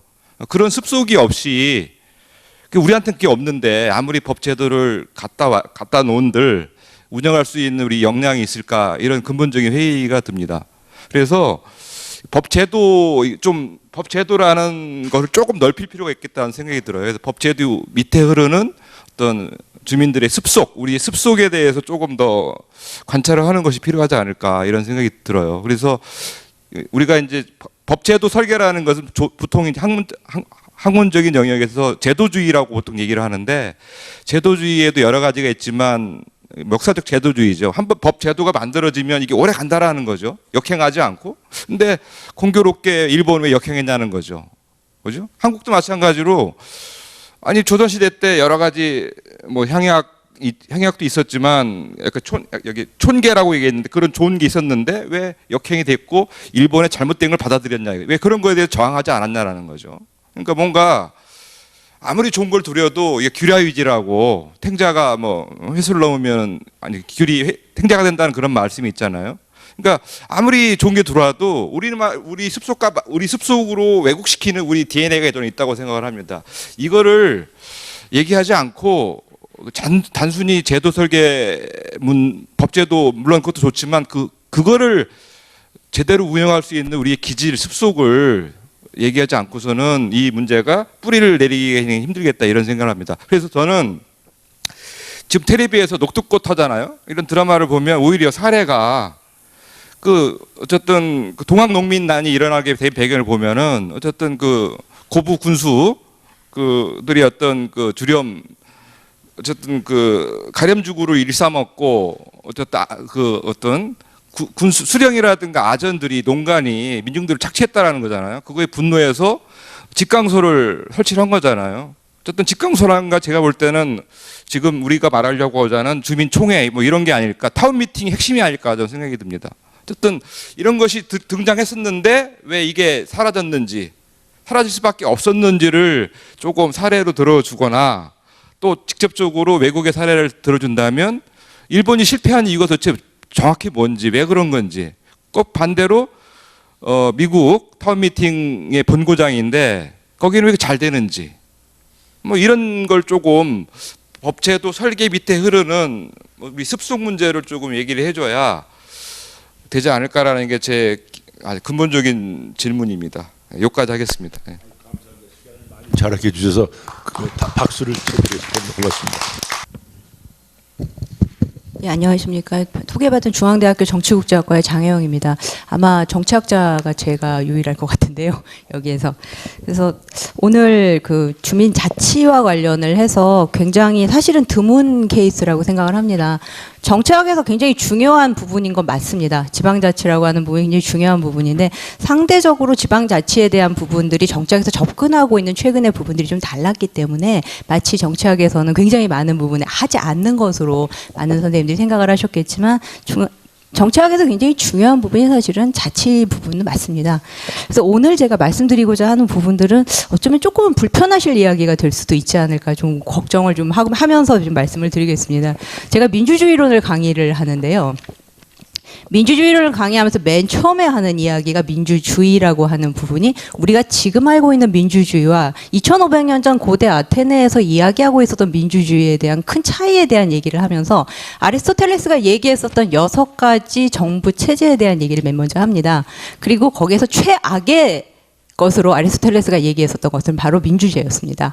최악이었죠. 절대 해서는 아니 된다라고 얘기했었던 부분이 아리스토텔레스가 얘기했던 디모크라시라고 하는 부분이었습니다. 물론 여기에서는 시민이라고 하는 부분에 대한 이야기를 함께 할 수밖에 없습니다. 시민의 개념이라고 얘기하는 부분이 아마 오늘 두 분 발표자께서 말씀을 하셨었던 주민자치의 핵심 중에 하나라고 생각을 합니다. 2500년 전에 직접민주주의에서 고대 아테네에서 이야기했었던 시민은 지금 여러분들이 생각하는 시민이 절대 아닙니다. 정확하게 말씀을 드리면 경제적인 그러니까 노예제를 중심으로 한 경제력을 가지고 있는 소수의 자유민들을 시민이라고 했습니다. 그렇기 때문에 고대 아테네의 직접 민주주의를 지금에서 얘기하는 것은 상당히 많은 부분에서 좀 의미가 없을 수도 있지요. 문제는 여기에서 민회에 대한 이야기를 할 때 조금 전에 그 발표자께서 말씀을 해주셨던 것처럼 엄청나게 많은 숫자의 사람들이 모여서 6,000명, 때로는 민회는 500명이기도 하고요. 6,000명까지도 얘기를 하기도 합니다. 그런 사람들이 모여서 1분씩만 토론을 한다고 해도요, 정말 어마어마한 시간들을 그걸 할 수밖에 없습니다. 그렇기 때문에 이들이 시민의 덕성 그리고 시민의 의무를 반드시 하기 위해서 이 민회에 참여하는 부분을 굉장히 중요한 시민성을 기르는 중요한 의미라고 생각했는데 그건 반드시 무엇을 전제로 해야 되느냐면 경제력을 전제로 합니다. 즉 경제력이 없는 상태에서 시민은 자신의 의무를 행할 수 없기 때문에 민회에 참여하는 시민들은 반드시 경제력을 갖고 있는 사람들이어야 되는 것이죠. 결국 이 시민이라고 하는 이 개념 자체는 나중에 뭐 시간이 지나서 결국에는 시민권이라고 하는 부분으로서 확대가 되는데 이 시민권을 누가 부여하느냐? 국가가 부여합니다. 국가와 사회 사이에서의 끊임없는 긴장과 갈등 사이에서의 해소 과정, 때로는 국가는 시민사회로서의 반응성에 대해서 시민권을 자꾸 확대하게 됩니다. 그러면서 시민들은 스스로의 자치라고 얘기하는 부분에 좀 더 많은 부분들을 할애하고 그 부분에서 더 많은 가치를 부여하기 시작을 한다라는 점이죠. 근데 여기서 조금 전에 말씀드렸던 시민이라고 하는 개념에서 한 번 더 말씀드리고자 하는 부분은 바로 로버트 날이 얘기했었던 informed citizen이라고 하는 바로 그 부분입니다. 한국말 한국말로 정확하게 이 부분을 어떻게 해석해야 되는지는 상당히 많은 부분의 여지가 있습니다. 하지만 여기에서 informed citizen이라고 얘기하는 부분은 그냥 일반적인 사람들이 아니라 계몽된 시민이라는 표현을 사실상 많이 하는데요. 그것은 상당한 수준의 지식이 축적되어야 한다라는 뜻인데 그것은 단순히 학력이 높아졌다고 해서 지식이 축적되는 부분이 아니고 자신의 지역 그리고 지금 움직이고 있는 정책, 이 많은 부분의 정치 제도에 대한 상당한 수준의 그 지적 배경을 가지고 있는 시민을 의미합니다. 즉 그런 시민들이 있어야만이 주민자치가 가능하다는 뜻입니다. 조금 전에 말씀하셨던 것처럼 제도의 완비는 매우 중요합니다. 법률적인 완비는 더더욱 중요한 근간이 될 수밖에 없습니다. 그러나 거기에서 가장 중요한 부분은 자치를 얘기하고 있는 시민, 그 시민들이 인폼드 시리즌이 아닌 경우에서는 아리스토텔레스가 얘기했었던 최악의 정치제도라고 얘기했었던 디마크라시, 우리가 그냥 중우정치라고 표현을 하는데요. 그것으로 돌아갈 가능성이 크다라고 하는 점이죠. 두 번째, 대의민주주의의 제도에 대해서 많은 부분에서 엄청난 비판이 있습니다. 맞습니다. 대의민주주의의 비판은 정당 정치의 비판과도 동일하게 움직이고 있습니다. 대의민주주의의 비판에 대해서 왜 대의민주주의가 위기를 경험하고 그것으로 인해서 지방자치 그리고 주민자치라고 하는 부분이 설득력을 얻을 수밖에 없는가 하는 부분은 조금 전에 말씀 주셨던 토크빌의 얘기와 동일합니다. 토크빌은 분명히 미국 정치 안에서 굉장히 중요한 새로운 현상은 주민들이 모여서 자치를 하고 있는 타운홀 미팅이라고 하는 부분에 대해서 굉장히 큰 점수를 줍니다. 하지만 바로 다음 장에 토크빌은 무엇이라고 얘기를 하냐면 아메리칸 데스포티즘이라고 얘기해서 미국에 있어서의 대의제의 위험성을 동일하게 얘기를 합니다. 즉 무슨 뜻이냐? 유권자들이 그리고 시민들이 자신의 경제적인 활동에 너무도 치중하다 보니 대표자에게 많은 것들을 맡기고 대표자들과 유권자들 사이에서 유리 현상이 매우 심해지기 때문에 미국으로부터 발명되기 시작했던 대의제 민주주의라고 얘기하는 부분이 매우 중요하고 경제적이지만 궁극적으로 시민들이 자각을 가지고 자의식을 가지고 자신들을 정확하게 이해하지 않는 한 대표자에게 편말대로 놀아날 수밖에 없다라는 얘기를 하게 된다는 점입니다. 그 말은 주민자치라고 얘기하는 부분들이 규범으로서 매우 중요한 가치를 갖고 있는 건 맞습니다. 그러나 주민자치는 자칫 어디로 넘어갈 수밖에 없냐면 과잉민주주의의 이슈로 넘어갈 수밖에 없습니다. 너무 많은 사람들이 참여한다라고 해서 언제나 좋은 것은 분명 아니기 때문입니다. 그 말은 무슨 뜻이냐면 조금 전에 말씀드렸었던 인폼드 시리즌이 아닌 상태에서 들어오는 사람들의 그 걸러지지 않은 아주 날것의 그러한 부분들을 어떤 식으로 정제하고 어떤 식으로 자신의 지역에 가장 적합한 부분들을 그것이 바텀업이 됐던 탑다운이 됐던 그런 부분에 대한 제도를 통해서 움직여졌을 때 여러분이 말씀을 하고 계시는 주민자치의 중요성이 다시 한번 심화될 수밖에 없습니다. 결국에 마지막으로 말씀드리고자 하는 부분은 이곳에서 이야기하고 있는 주민자치라고 얘기하는 부분은 국가의 틀을 벗어나서는 안 된다는 것이며 왜냐? 국가가 시민권을 부여했으니까요. 그리고 국가와 지방은 갈등과 긴장관계만을 가지고 있는 것이 아니라 지방의 요구에서 국가가 반응하도록 유도하는 지방과 국가 간의 협업의 과정을 반드시 고려하셔야 된다라고 하는 점입니다. 그래서 분권과 지방자치는 대립과 독립이라고 하는 부분이 아닌 협업이라고 하는 그리고 정확하게 말씀드리면 파트너십이라고 얘기하는 부분을 명확하게 명기하였을 때 주민자치 그리고 조금 더 나아가는 지방자치가 좀 더 활성화될 수 있을 것이라고 생각을 합니다. 시간 여기까지 하겠습니다. 감사합니다.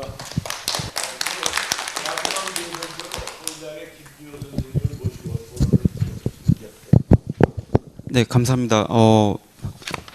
저도 앞에서 세 분께서 미리 말씀해 주신 내용하고 큰 틀에서 겹치는 부분들이 좀 많은 것 같긴 한데요.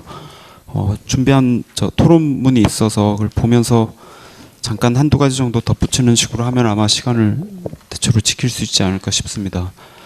저도 이제 사실 민주주의 이론이나 실천에 대해서 연구도 하고 가르치기도 하지만은 정작 주민자치에 대해서는 그렇게 많이 접해볼 기회가 없었던 것 같습니다. 이 기회에 상당히 많이 배운 것 같고요. 두 분의 그 날카로운 분석에서 또 많이 공감을 하는 편입니다. 우리 패턴을 보면 지방 분권도 굉장히 중앙 집중적으로 하고 자치도 굉장히 관주도적으로 하고 뭐 이런 역설적인 상황이 드러나고 또 두 분께서 잘 분석을 해주신 것 같은데 그런 익숙한 패턴에서 벗어나려면 어떤 식의 노력이 필요할지 그런 고민도 또 새롭게 하게 된 것 같습니다. 이번 기회를 통해서. 제가 이제 전문적인 식견이 이제 이 주제에 대해서 별로 없다 보니까 실질적인 논평을 하기는 쉽지 않을 것 같고, 다만 혹시나 이제 좀 논의를 풍부하게 할 수 있을까 해가지고 한 가지 논점만 좀 제기를 하려고 그럽니다. 그러니까 제가 별다른 이견이나 비판이 있다기보다는 하나의 제안 정도로 좀 생각을 해주시면 어떨까 싶은데요. 제가 이제 두 분 발표문을 보면서 공통적으로 받았던 인상 중에 하나가 이 몇 가지의 이분법 내지는 이제 이진법 같은 게 좀 작용하고 있는 것 아닌가. 이거는 방금 저 장혜영 선생님께서 언급해 주신 부분하고 큰 틀에서 또 맥락을 같이 하는 부분이 있을 것 같습니다. 그러니까 예를 들어서 대의민주주의와 직접민주주의, 이게 또 날카롭게 구분이 되고, 중앙과 지방 그리고 국가와 마을 뭐 이런 식의 이제 이분법 같은 것들이 이제 강하게 좀 작동을 하고 있는 것 같은데, 물론 이제 이런 구분이 실제로 유익하고 또 주민자치를 어떻게 현실화할 수 있을까 고민을 하기 위해서 반드시 필요한 것이기도 하지만 이제 시각을 관점을 조금 다르게 해가지고 조금 폭을 넓혀서 주민자치라는 것도 결국은 현대 민주주의의 여러 가지 도전, 뭐 위기, 한계 이런 것들인데, 그걸 어떻게 극복할 수 있을까라는 데에서부터 출발을 한다면 그 문제 의식을 가지고 접근을 했을 때 이런 이분법이 오히려 좀 방해가 되는 지점은 없는지, 그런 질문을 하게 됐습니다. 그러니까 조금만 더 구체적으로 말씀을 드려보면, 이런 식으로 대의민주주의, 직접민주주의, 중앙, 지방, 국가, 마을 이렇게 이제 구분을 하게 됐을 때 결국은 중앙행정이라는 거는 상당 부분 실패한 대의민주주의 영역으로 남게 되니까, 이거는 뭐 어떻게 주민들이 참여를 하거나 목소리를 내봤자 어떻게 좀 잘 안 되는 영역으로 그냥 약간 좀 포기하는 상태로 가게, 대의민주주의는 어차피 좀 잘 안 된다 뭐 이런 식으로 남게 되고, 진정한 민주주의 뭐 시민 조건 이런 거는 결국은 작은 단위에서만 가능한 것 아닌가, 이제 그거를 개념적으로 너무 미리 규정을 하는 것은 아닌가, 이런 우려를 한번 제기를 해보고 싶습니다. 그래서 그거를 이제 조금 풀어봤는데요.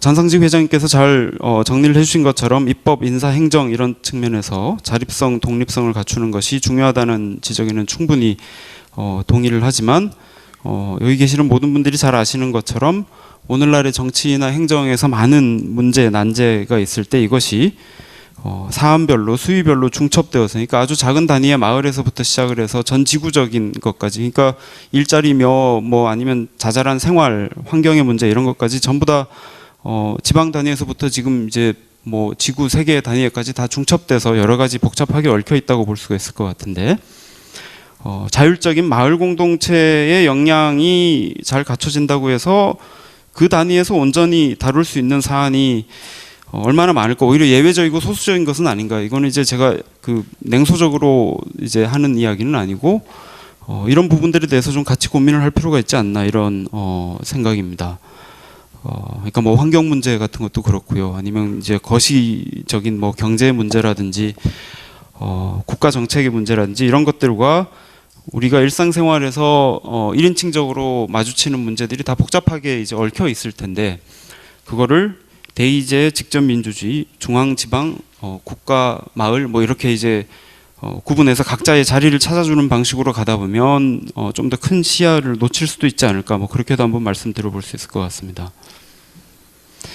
그래서 이제 연관된 문제로서 자치의 문제를 이렇게 공간적으로는 마을로 한정을 시키고 행위자 면에서는 주민 이렇게 한정을 시켜버린다면, 사실은 더 큰 문제의식은 이제 일반 시민들의 참여나 관여 이런 것들을 통해서 정치적인 효능감을 키우고 또 효율성도 높이고 책임성도 높이고 이런 문제의식일 텐데, 사실은 이렇게 마을이라는 공간, 주민이라는 행위자를 넘어서는 여러 가지 이제 사실 새로운 고민들, 실험들이 많이 지금 진행되고 있는 것 같습니다. 그러니까 주민자치를 연구하시는 분들께서도 이런 것들도 같이 이제 한번 생각을 하시면 더 좋지 않을까, 뭐 이런 생각을 해봤습니다. 그러니까 예를 들어서 오늘날 이거를 좀 묶어서 이제 Democratic Innovations, 민주적 혁신 이렇게 요즘 많이 부르는 것 같은데, 우리 이제 최근에 그 신고리도 그렇고 이제 대입제도 개편 관련해서도 공론화위원회 같은 것들을 한번 시도를 한 바 있고, 저도 뭐 이게 다 잘 진행됐다고 생각하지는 않지만 시민의회라든지 참여예산제라든지 시민발의제도라든지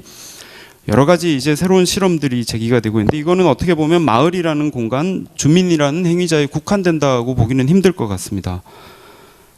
주민뿐만 아니라 국민이자 시민 이렇게 호명이 되고요.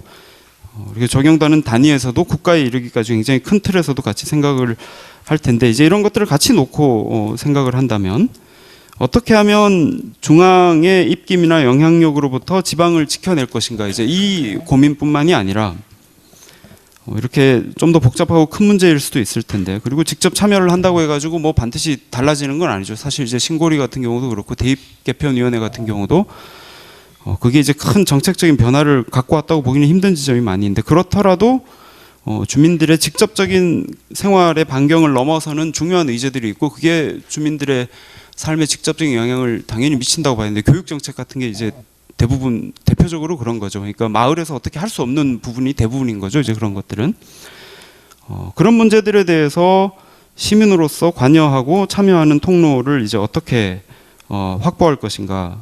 이제 이런 질문을 같이 던질 필요가 있지 않나 이런 생각입니다. 그러니까 이걸 자꾸 마을이나 동네 이렇게만 국한시키면은 이런 문제들을 자꾸 빼게 되는 건 아닌가 뭐 이런 질문을 한번 해본 겁니다. 그러니까 이제 이런 질문들은 결국은 주민자치가 활성화되는 것의 의미가 과연 무엇인가 이런 거를 조금 더 오늘날 민주주의의 한계나 도전이나 위기가 있다면 그 큰 틀에서 같이 생각을 해봤으면 하는 제안입니다. 제가 마지막에 이제 연방제의 원리를 한번 이 관점에서 생각해 볼 수 있다고 제안을 드렸는데요. 연방제라는 것이 결국은 그 김찬동 교수님께서 그래서 보충성의 원칙, 보충성의 원리를 언급을 해주셨는데 어떻게 보면 연방제의 원리 같은 것들이 이제 이 보충성의 원칙으로 또 완전히 환원되지는 않는 것 같습니다. 마찬가지 이유로 이게 바텀업이냐 탑다운이냐 이 문제도 꼭 아닌 것 같습니다. 그러니까 상향이냐 하향이냐 이것보다 더 중요한 건 어떻게 보면 정치와 행정이라는 것이 한 층위에서 단일적으로 구성이 되느냐 아니면 이제 다층적으로 서로 이제 상호 견제와 균형을 하기도 하고 시너지를 내기도 하는 이런 여러 단위들 사이에서 중층적으로 구성이 될 수 있을까 이제 그 문제의식이라고 생각하는데요. 주민자치의 문제도 여기서 만약에 착안을 한다면은 주민자치를 둘러싼 보다 더 큰 단위와 다양한 행위자들과의 관계, 상호작용 이런 것들을 좀 더 적극적으로 함께 고민을 하면 더 이야기가 풍부해질 수 있지 않을까 이런 관점에서 아까 처음에 말씀드렸던 것처럼 이런 몇 가지 이분법 여기에 대해서 한번 이제 질문을 드리고 싶었습니다. 이상입니다. 감사합니다. 네 분 전부 선생님들의 좋은 토론이 있었습니다. 그러면 시간이 허락하는 범위 안에서 여기 나와주신 여러 선생님들의 의견을 듣고 또 뭐 질문이나 논평도 있습니다. 질문 듣고 그 질문은 비단 발제자 선생님뿐만 아니라 이 토론자 선생님한테 해도 좋습니다. 그래서 같이 얘기를 진행하도록 하겠습니다. 네, 은평구에서 온 성성식입니다. 지금 서울형 주민자치를 실시하고 있는 가련이동이고요. 제가 몇 가지 한번 말씀 좀 드려보겠습니다. 현재 이제 서울형 주민자치뿐만이 아니고 주민자치위원회도 마찬가지고 여기서는 관치와 자치 사이에 있어서 최일선의 관치 조직인 동주민센터에서는 주민자치의 조력자여야 되는데 조력자이기보다는 주민자치회나 위원회에 군림하고 있는 것이 현실의 사태입니다. 동주민센터의 장은 조력자이기보다는 자치단체장의 성향에 맞게 주민자치를 관치화하여 통제하는 것이 최일선 주민자치 조직에서 대다수 일어나고 있습니다. 즉 동장의 관치가 주민자치를 동장 추천 40%를 악용하여 다스리고 있는 것이 현실의 모습입니다. 또한 마찬가지로 김찬동 교수님께서 이제 페이지 70에 보면은 읍면동의 주민자치보다는 아파트 주민자치가 더 우리의 주민자치보다 훨씬 더 낫다. 왜냐? 주택법이라는 것이 근간에 있기 때문에 조례보다는 법령이 우선하기 때문에 아파트 자치법이 주민자치 조례보다는 앞선다고 보고 더 발전했다는 것에 공감하고 있습니다. 그러나 일선 주민자치 조례에 의거하는 주민자치는 무슨 일만 생기면은 구나 동해나 서울시에서 마찬가지로 그럽니다. 주민자치니까 자치적으로 풀어야지. 그러면서 해결을 미루다가 본인들 입맛에 맞지 않고 성향에 맞지 않고 본인들 의사에 반하게 된다면은 동장을 앞세워서 슬그머니 관치로서 다스리게 되는 것이 현재의 모습입니다. 즉 슬픈 주민자치인 것이죠.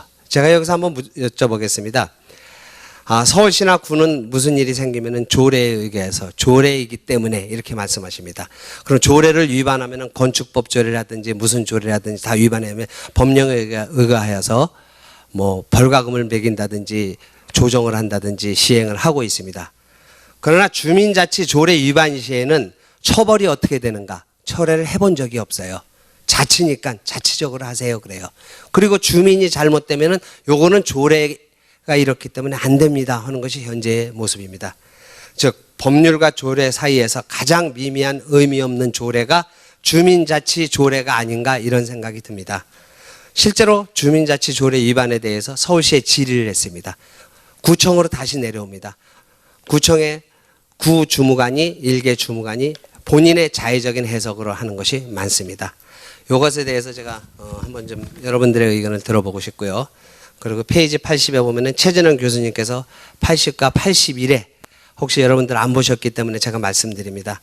주민자치의 현실을 20여 년 동안에 있어서 가장 주민자치의 현실을 잘 써놓으신 것이라고 보고 있습니다. 오늘의 발췌자뿐만이 아니라 토론자분들께서도 최진원 교수님의 80페이지와 81페이지를 한번 점검해 보신다면은 우리의 주민자치가 왜 이토록 어렵게 되었는가 하는 현실을 바라볼 수 있겠습니다. 이상입니다. 고맙습니다. 현장에서 아주 생생한 고민을 질문해 주셨습니다. 또 그럼 다음으로 질문이나 토론이 있으면 해주시기 바랍니다. 울산서 주민자치위원장을 역임한 이규승입니다. 제가 오늘 토론자 여러분들 말씀을 귀담아 들어보시니까 너무 걱정이 염려가 제일 앞섭니다. 일단 무슨 일이든지 한번 부딪혀 보고 우리가 첫걸음부터 다 잘 되는 게 어디 있겠습니까?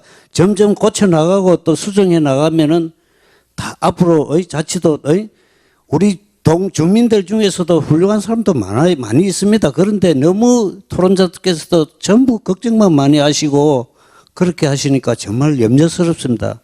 무엇이든지 첫걸음부터 다 완벽하게 잘 되는 일이 어디 있겠습니까? 예, 감사합니다. 한 분 선생님만 더 질문이나 토론을 받고 그다음에 여기 우리 발제자 선생님들하고 토론 선생님 얘기를 말씀 듣도록 하겠습니다. 선취 마시고 뭐 좋은 질문 있으면 해주시기 바랍니다. 우리 여성 선생님들이 여기 계십니다. 여기 계시는데. 네. 저는 강원도 주민자치에서 온 조경숙이라고 합니다. 조금 전에 있었던 그 조선시대 향촌에 관한 공부도 많이 하였고 오늘 지금 정치적인 그 학술대회라서 정치적인 관점에서 주민자치를 말씀드려 보겠습니다. 최초에 이러한 그 주민자치라는 것이 통치이냐 자치이냐의 구분이 좀 애매하고요. 아까는 말씀드렸다시피 또 최진원 교수님께서 말씀하신 닭이 먼저인가 달걀이 먼저인가 인 논리를 한번 말씀드려보고 싶습니다. 주민의 생활 삶 속에서 흐르는 그 자치라는 개념의 그런 기저 이런 거 한 법제도나 이런 거를 주었을 때 과연 주민들이 그런 걸 할 수 있는가 하는 그 역량이라는 것을 아까 말씀을 해주셨는데 그것은 작은 범위에서 시작해서 큰 것으로 가고 또 나선형 교육처럼 점점 발전해서 그렇게 가는 것이지 그게 어느 날 아침에 하루 저녁에 뚝 떨어지는 것은 아니라고 생각합니다. 그리고 지금 여기에서 한국의 그 주민들은 그 오랜 역사와 시간 흐름 속에서 그 법제도라는 법제도 안에서 그러한 행위나 여러 가지 그거를 받아왔기 때문에 지금 당장 주민 스스로가 그렇게 한다는 것은 하려고 노력도 하고 열심히 하는 의지도 있고 열정도 있습니다. 그러나 현 한국 사회에서는 그 법제도가 가로막혀서 할 수 없는 또 그 법제도 안에는 모든 그 관료사에서 그분들이 설계를 하고 그분들이 제도화를 하시기 때문에 주민이라는 그 입장의 그 대변을 할 수 없는 그러한 제도가 되어 있기 때문에 오늘날 이렇게 중앙에서 이렇게 그 주민자치법을 설계를 하고 또 행정안전부의 표준조례도 이렇게 설계가 되었지만 지금 현실의 그 주민자치회에서는 엄청난 혼란을 겪고 있습니다. 왜냐? 표준조례에는 그 관료사에서 바라보는 시각의 표준조례가 만들어져 있고 또 지금 우리는 그 조선시대부터 쭉 우리 선조들로부터 내려왔던 그러한 가치와 그러한 그 고유의 풍속들을 가치에 담아서 지금 그 기본 설계를 하고 계시는 중앙에도 있습니다. 이런 부분들은 그 현실에서 그 기본적인 철학과 가치가 다르기 때문에 현실 속에서는 엄청난 혼란이 좀 있고, 그런데 이러한 것들을 지방자치, 분권과 지방자치, 주민자치와 연결되어서 정말 주민이 회를 만들어서 자치를 할 수 있는 그러한 기본적인 골격을 지방자치법에서 해주시든지, 아니면은 지금처럼 시범실시 표준조례안을 만들어 주시는 특별법처럼 행안부에서 그러한 주민들이 그러한 그 고유의 권한과 김찬동 교수님께서 말씀하셨던 그 고유 전례의 그 말씀을 해주셨는데, 고유의 권한을 시민이 시민권을 가지고 직접적으로 할 수 있는, 그렇게 할 수 있는 제도를 만들어 주시면 저는 아주 그보다 더한 기쁨이 없으리라 생각합니다. 교수님들 많이 도와주십시오. 감사합니다. 네, 고맙습니다. 그러면 시간이 많지 않기 때문에 우리 세 분 선생님들의 질문 토론을 대해서 감사의 말씀을 드리면서 우리 발제자 선생님들하고 토론자 선생님들부터 말씀을 듣도록 하겠습니다. 먼저 우리 전상직 회장님 먼저 말씀해 주실까요? 네. 예. 문상덕 교수님 그 말씀하셨던 부분, 주민총회 부분이 이제 상당히 애매하다고 이제 말씀을 주셨는데, 행안부는 아마 제가 보기에는 주민총회 개념을 주민자치법에다 도입하고 싶은 생각이 전혀 없습니다. 왜냐하면 주민총회를 만들어주면 모든 결정이 주민총회가 최고 의사결정기구가 되기 때문에 이 부분을 법으로 함부로 규정을 아마 하기도 어려울 겁니다. 그래서 아마 이 부분을 피해가는 것 같고요. 자, 이제 그 주민총회가 있을 때 문제점이 어떤 게 있을 수 있느냐는 문제인데, 지금 이 부분을 이렇게 한번 보죠. 주민총회하고 회원총회가 틀려요. 지금 서울시 조례는 주민총회는 있습니다. 이 양반들 회원 아니에요. 와도 그만 가도 그만. 그냥 이익에 따라 반응한 사람들이지 어떤 자연적인 기본적인 의무가 없이 오는 사람들입니다. 자, 이런 때 한번 주민총회, 회원총회 구분 한번 해봤으면 좋겠고요. 그 다음 최고 의사결정기구가 있다면 실무 집행 의사결정기구가 이사회 같은 게 따로 있습니다. 또 실무 집행기구는 또 따로 있습니다. 그래서 조직이 단일 조직이 아니라 중층 조직으로, 중첩 조직으로 이제 가야 된다는, 이제 그렇게 되면 제가 보기에는 웬만큼 해결이 되는데요.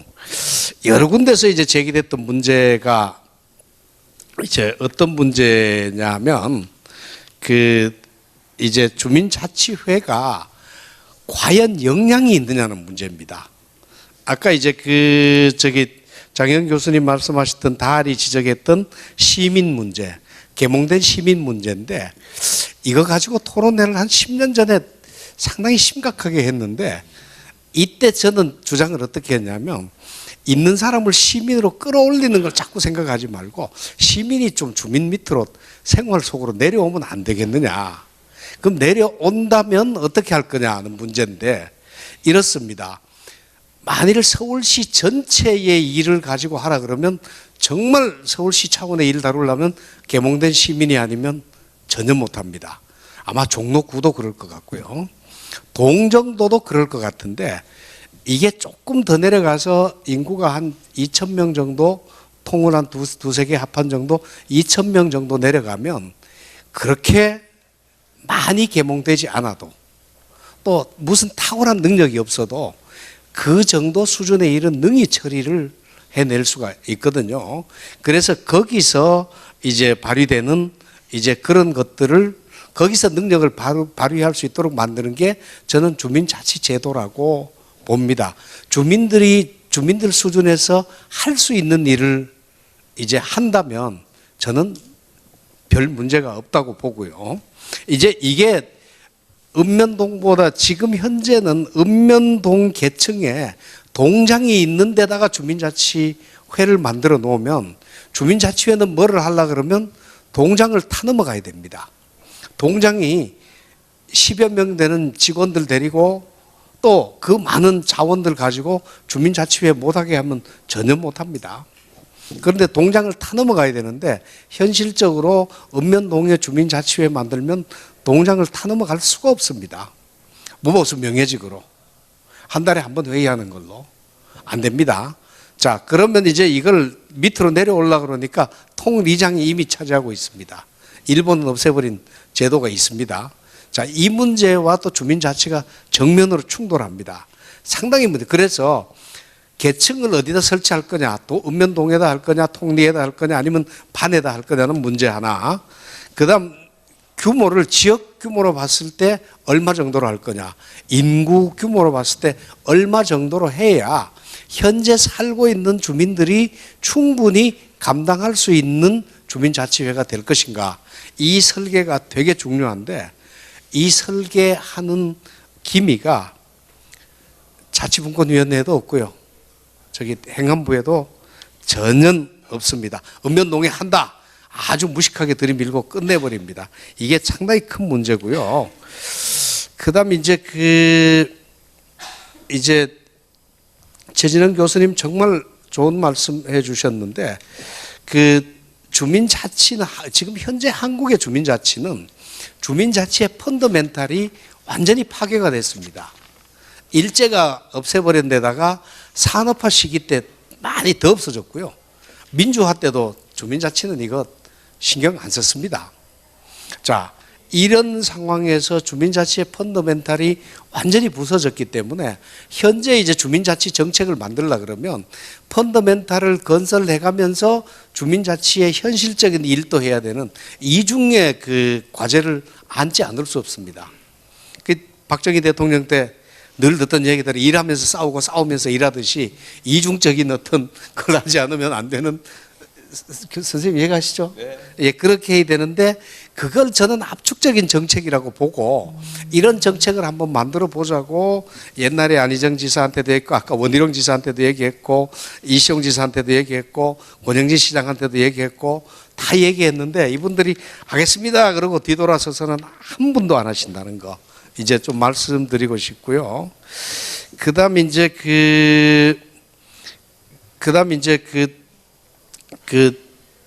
다른 토론은 더 안 드리겠습니다만은 이제 이분법적인 문제인데 제가 봤을 때는 이 문제 제기는 이분법적으로 되지만은 제가 봤을 때 이렇습니다. 현재 주민자치의 과제는 국가, 시장, 사회 중에서 국가 중에 입법, 사법, 행정 중에서 행정부가 장악하고 있는 읍면동 통리를 사회에서 감당할 수 있도록 국가 영역에서 사회 영역으로 넘겨달라는 겁니다. 분권해달라는 겁니다. 국가가 다 독식하지 말고 아주 맨 밑에 있는 직접 민주제로 할 수 있는 이 지역만은 사회에서 맡겨달라. 이제 국가가 해야 될 일은 꼭 하고 이제 국가가 하지 않아도 될 수 있는 어떤 사회 문화적인 기능은 넘겨달라 그러는데 이것조차도 위험하다고 못 넘겨주니까 이제 여기서 모든 문제가 생긴다. 그래서 위에 행정적인 계층적인 시각이나 이런 데서 보면 이제 모든 게 다 전계층의 이제 전체가 이제 통하는 건데 이게 어느 계층이라고 자를 수 있느냐는 문제인데 제가 보기에는 이거는 역동성에 맡기면 저절로 다 조정되지 않을까라는 생각이 들고요. 그래서 결국은 저렇습니다. 레벨의 문제인데 마을 민주주의도 레벨의 문제인데 성북구에 마을 민주주의 했는데 이거는 구청장 민주주의지 주민들한테는 민주주의 아니에요. 주민들은 동원되는 주민들이에요. 자, 이걸 가지고 마을 민주주의라고 할 것인가? 저는 이제 이런 데 대해서 날카로운 문제를 제기하는 게 제 임무라서 이제 말씀을 드리고 싶고요. 민주화를 하려 그러면 일이 없으면 민주화를 못 합니다. 뭘 민주화하겠다는 건지. 노는 건 민주화할 수는 없고 일이 있어야 되고 사람이 있어야 됩니다.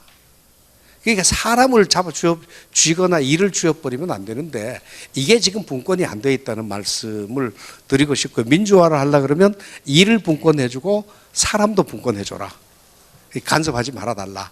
이제 그러면 제가 보기에는 이 안에서 저절로 도충성 원리를 작동시켜도 충분할 만한 기제가 형성되리라고 저는 낙관적으로 봅니다. 예. 고맙습니다. 그럼 우리 이제 다음번 말씀 김찬동 선생님께. 네, 그 아리스토텔레스가 가장 좋은 정체는 귀족정과 민주정이 상호 견제와 균형을 이룰 때 가장 좋은 정체다라고 얘기를 했던 것이지요. 그래서 우리가 한국의 민주주의에 있어서는 이 총회제라고 하는 것을 경험해 본 적이 없기 때문에 총회가 되려고 하면 공동체가 그러니까 규모가 돼야 되는 것 같습니다. 그래서 농촌에서 리장은 총회를 통하여 뽑고 이미 우리 한국에 하고 있는 겁니다. 그러니까 이게 법이 없다고 해서 안 하고 있는 것이 아니고, 그러면 도시는 공동체가 없기 때문에 어떻게 해야 되느냐. 그래서 도시에는 이 자치 관리 공간이다라고 하는 것이 필요한 거고, 여기는 대의자들이 필요한 거겠죠. 인구가 뭐 한 2,000세대 이렇게 되어지면 한 10,000명 정도 되기 때문에 총회가 쉽지 않은 거죠. 그래서 대의자가 필요한 거고, 이 대의자도 미국의 시티 정부들 이렇게 방문을 해보면 주민 투표율이 10%밖에 안 된다고 그래요. 그러는데 어떻게 그러면 대의자들이 그런 예산 권한을 행사하느냐? 제가 그 질문을 했더니 의원이 얘기하는 게 그 얘기더라고요. 시의회, 시정부가 하는 모든 의사결정 과정들을 TV로 다 공개를 한다는 거예요. 그래서 시민들이 언제든지 관심 있는 사람은 들어올 수 있다는 거죠. 그래서 이런 도시 지역에도 이런 대의자들을 통하여서 민주주의가 가능하다.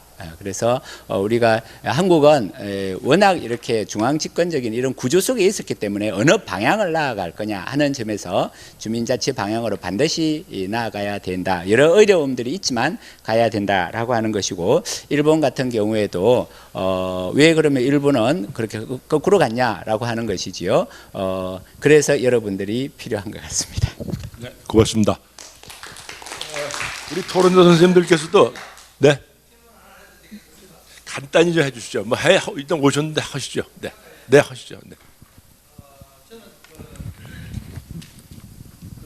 정상진 회장님한테 질문드리겠습니다. 현재 지금 앉아 계시는 그 선생님들이 보시면은 법학이나 행정학이나 철학이나 이런 분들만 앉아 계십니다. 지금 여기에 앉아 있는 분들은 현장에서 지금 하고 있습니다. 제가 한 10년 넘게 주민자치를 해봤지만은 우리가 주민자치를 하고 있는 현재 분들이 여기서 강의하는 것을 못 알아듣습니다. 그러면은 거기에 필요한 게 뭡니까? 지금 법 제도고 뭐 조례고 이런 거 다 있지만 그보다는 우리 주민자치위원들이 할 수 있는 거는 교육이 필요하다. 저는 그렇게 생각합니다. 그냥 하면은 교육은 잘 된다 이렇게만 판단하시는데, 우리 주민자치 그 위원들이나 그 주민자치를 하려고 하는 희망자나 교육을 받은 적이 없습니다. 옛날에 우리나라가 새마을운동할 때 교육 때문에 성공한 겁니다. 이게. 그런데 우리가 행정학이나 법학이나 이거는 얼마든지 강조를 해가지고 기가 아플도록 우리가 강의를 들은 거다 말입니다. 교수님들한테. 그런데 교육을 어떻게 해라. 그래야 주민자치가 잘 될 거다. 그래야 너끼리 싸움도 안 하고 너끼리 패싸움도 안 하고 잘할 것이다. 이런 내용을 좀 그 교육을 하는 분들이 오셔서 한 분 정도는 강의가 해 주시면은 다음에는 더 좋은 결과가 오지 않겠느냐. 그렇습니다. 이상입니다. 네, 고맙습니다. 네. 시간이 없어서 저희가 예정된 시간을 10분을 넘겼습니다. 그래서 토론자 선생님들부터 좀 말씀 드려야 되는데 뭐 여쭙는 것을 사죄를 드리면서 마감을 해야 될 것 같습니다. 지금 우리 질문하신 선생님께서 굉장히 중요한 지적을 하셨는데, 저는 이제 우리나라가 왜 민주화의 민주주의가 잘 안 되냐 하면 뭐 재앙적 대통령의 문제다, 또 정치 문화가 경직돼 있다 했는데, 결국 왜 자치분권의 문제냐면 마을 지역으로 돌아가면 그게 지금 선생님께서 말씀하신 교육의 문제입니다. 민주적 시민교육. 현장에서 사실은 가정이나 지역에서 직장에서 현장에서 특히 이 교육이 이루어져야지만 그것이 살아나고 그것이 사실은 더 대화로 이루어질 수 봅니다. 오늘 이 바쁘신 시간에도 중요한 주제에 대해서 발제와 토론을 맡아주신 선생님들 6분 선생님께 감사의 말씀을 드리면서 박수를 좀 쳐드리죠. 그리고 오늘 끝까지 경청을 해주시고 또 좋은 질문과 논평을 해주신 여기 나와주신 선생님들께도 감사의 말씀을 드립니다. 네, 여러분 감사합니다. 네, 고맙습니다.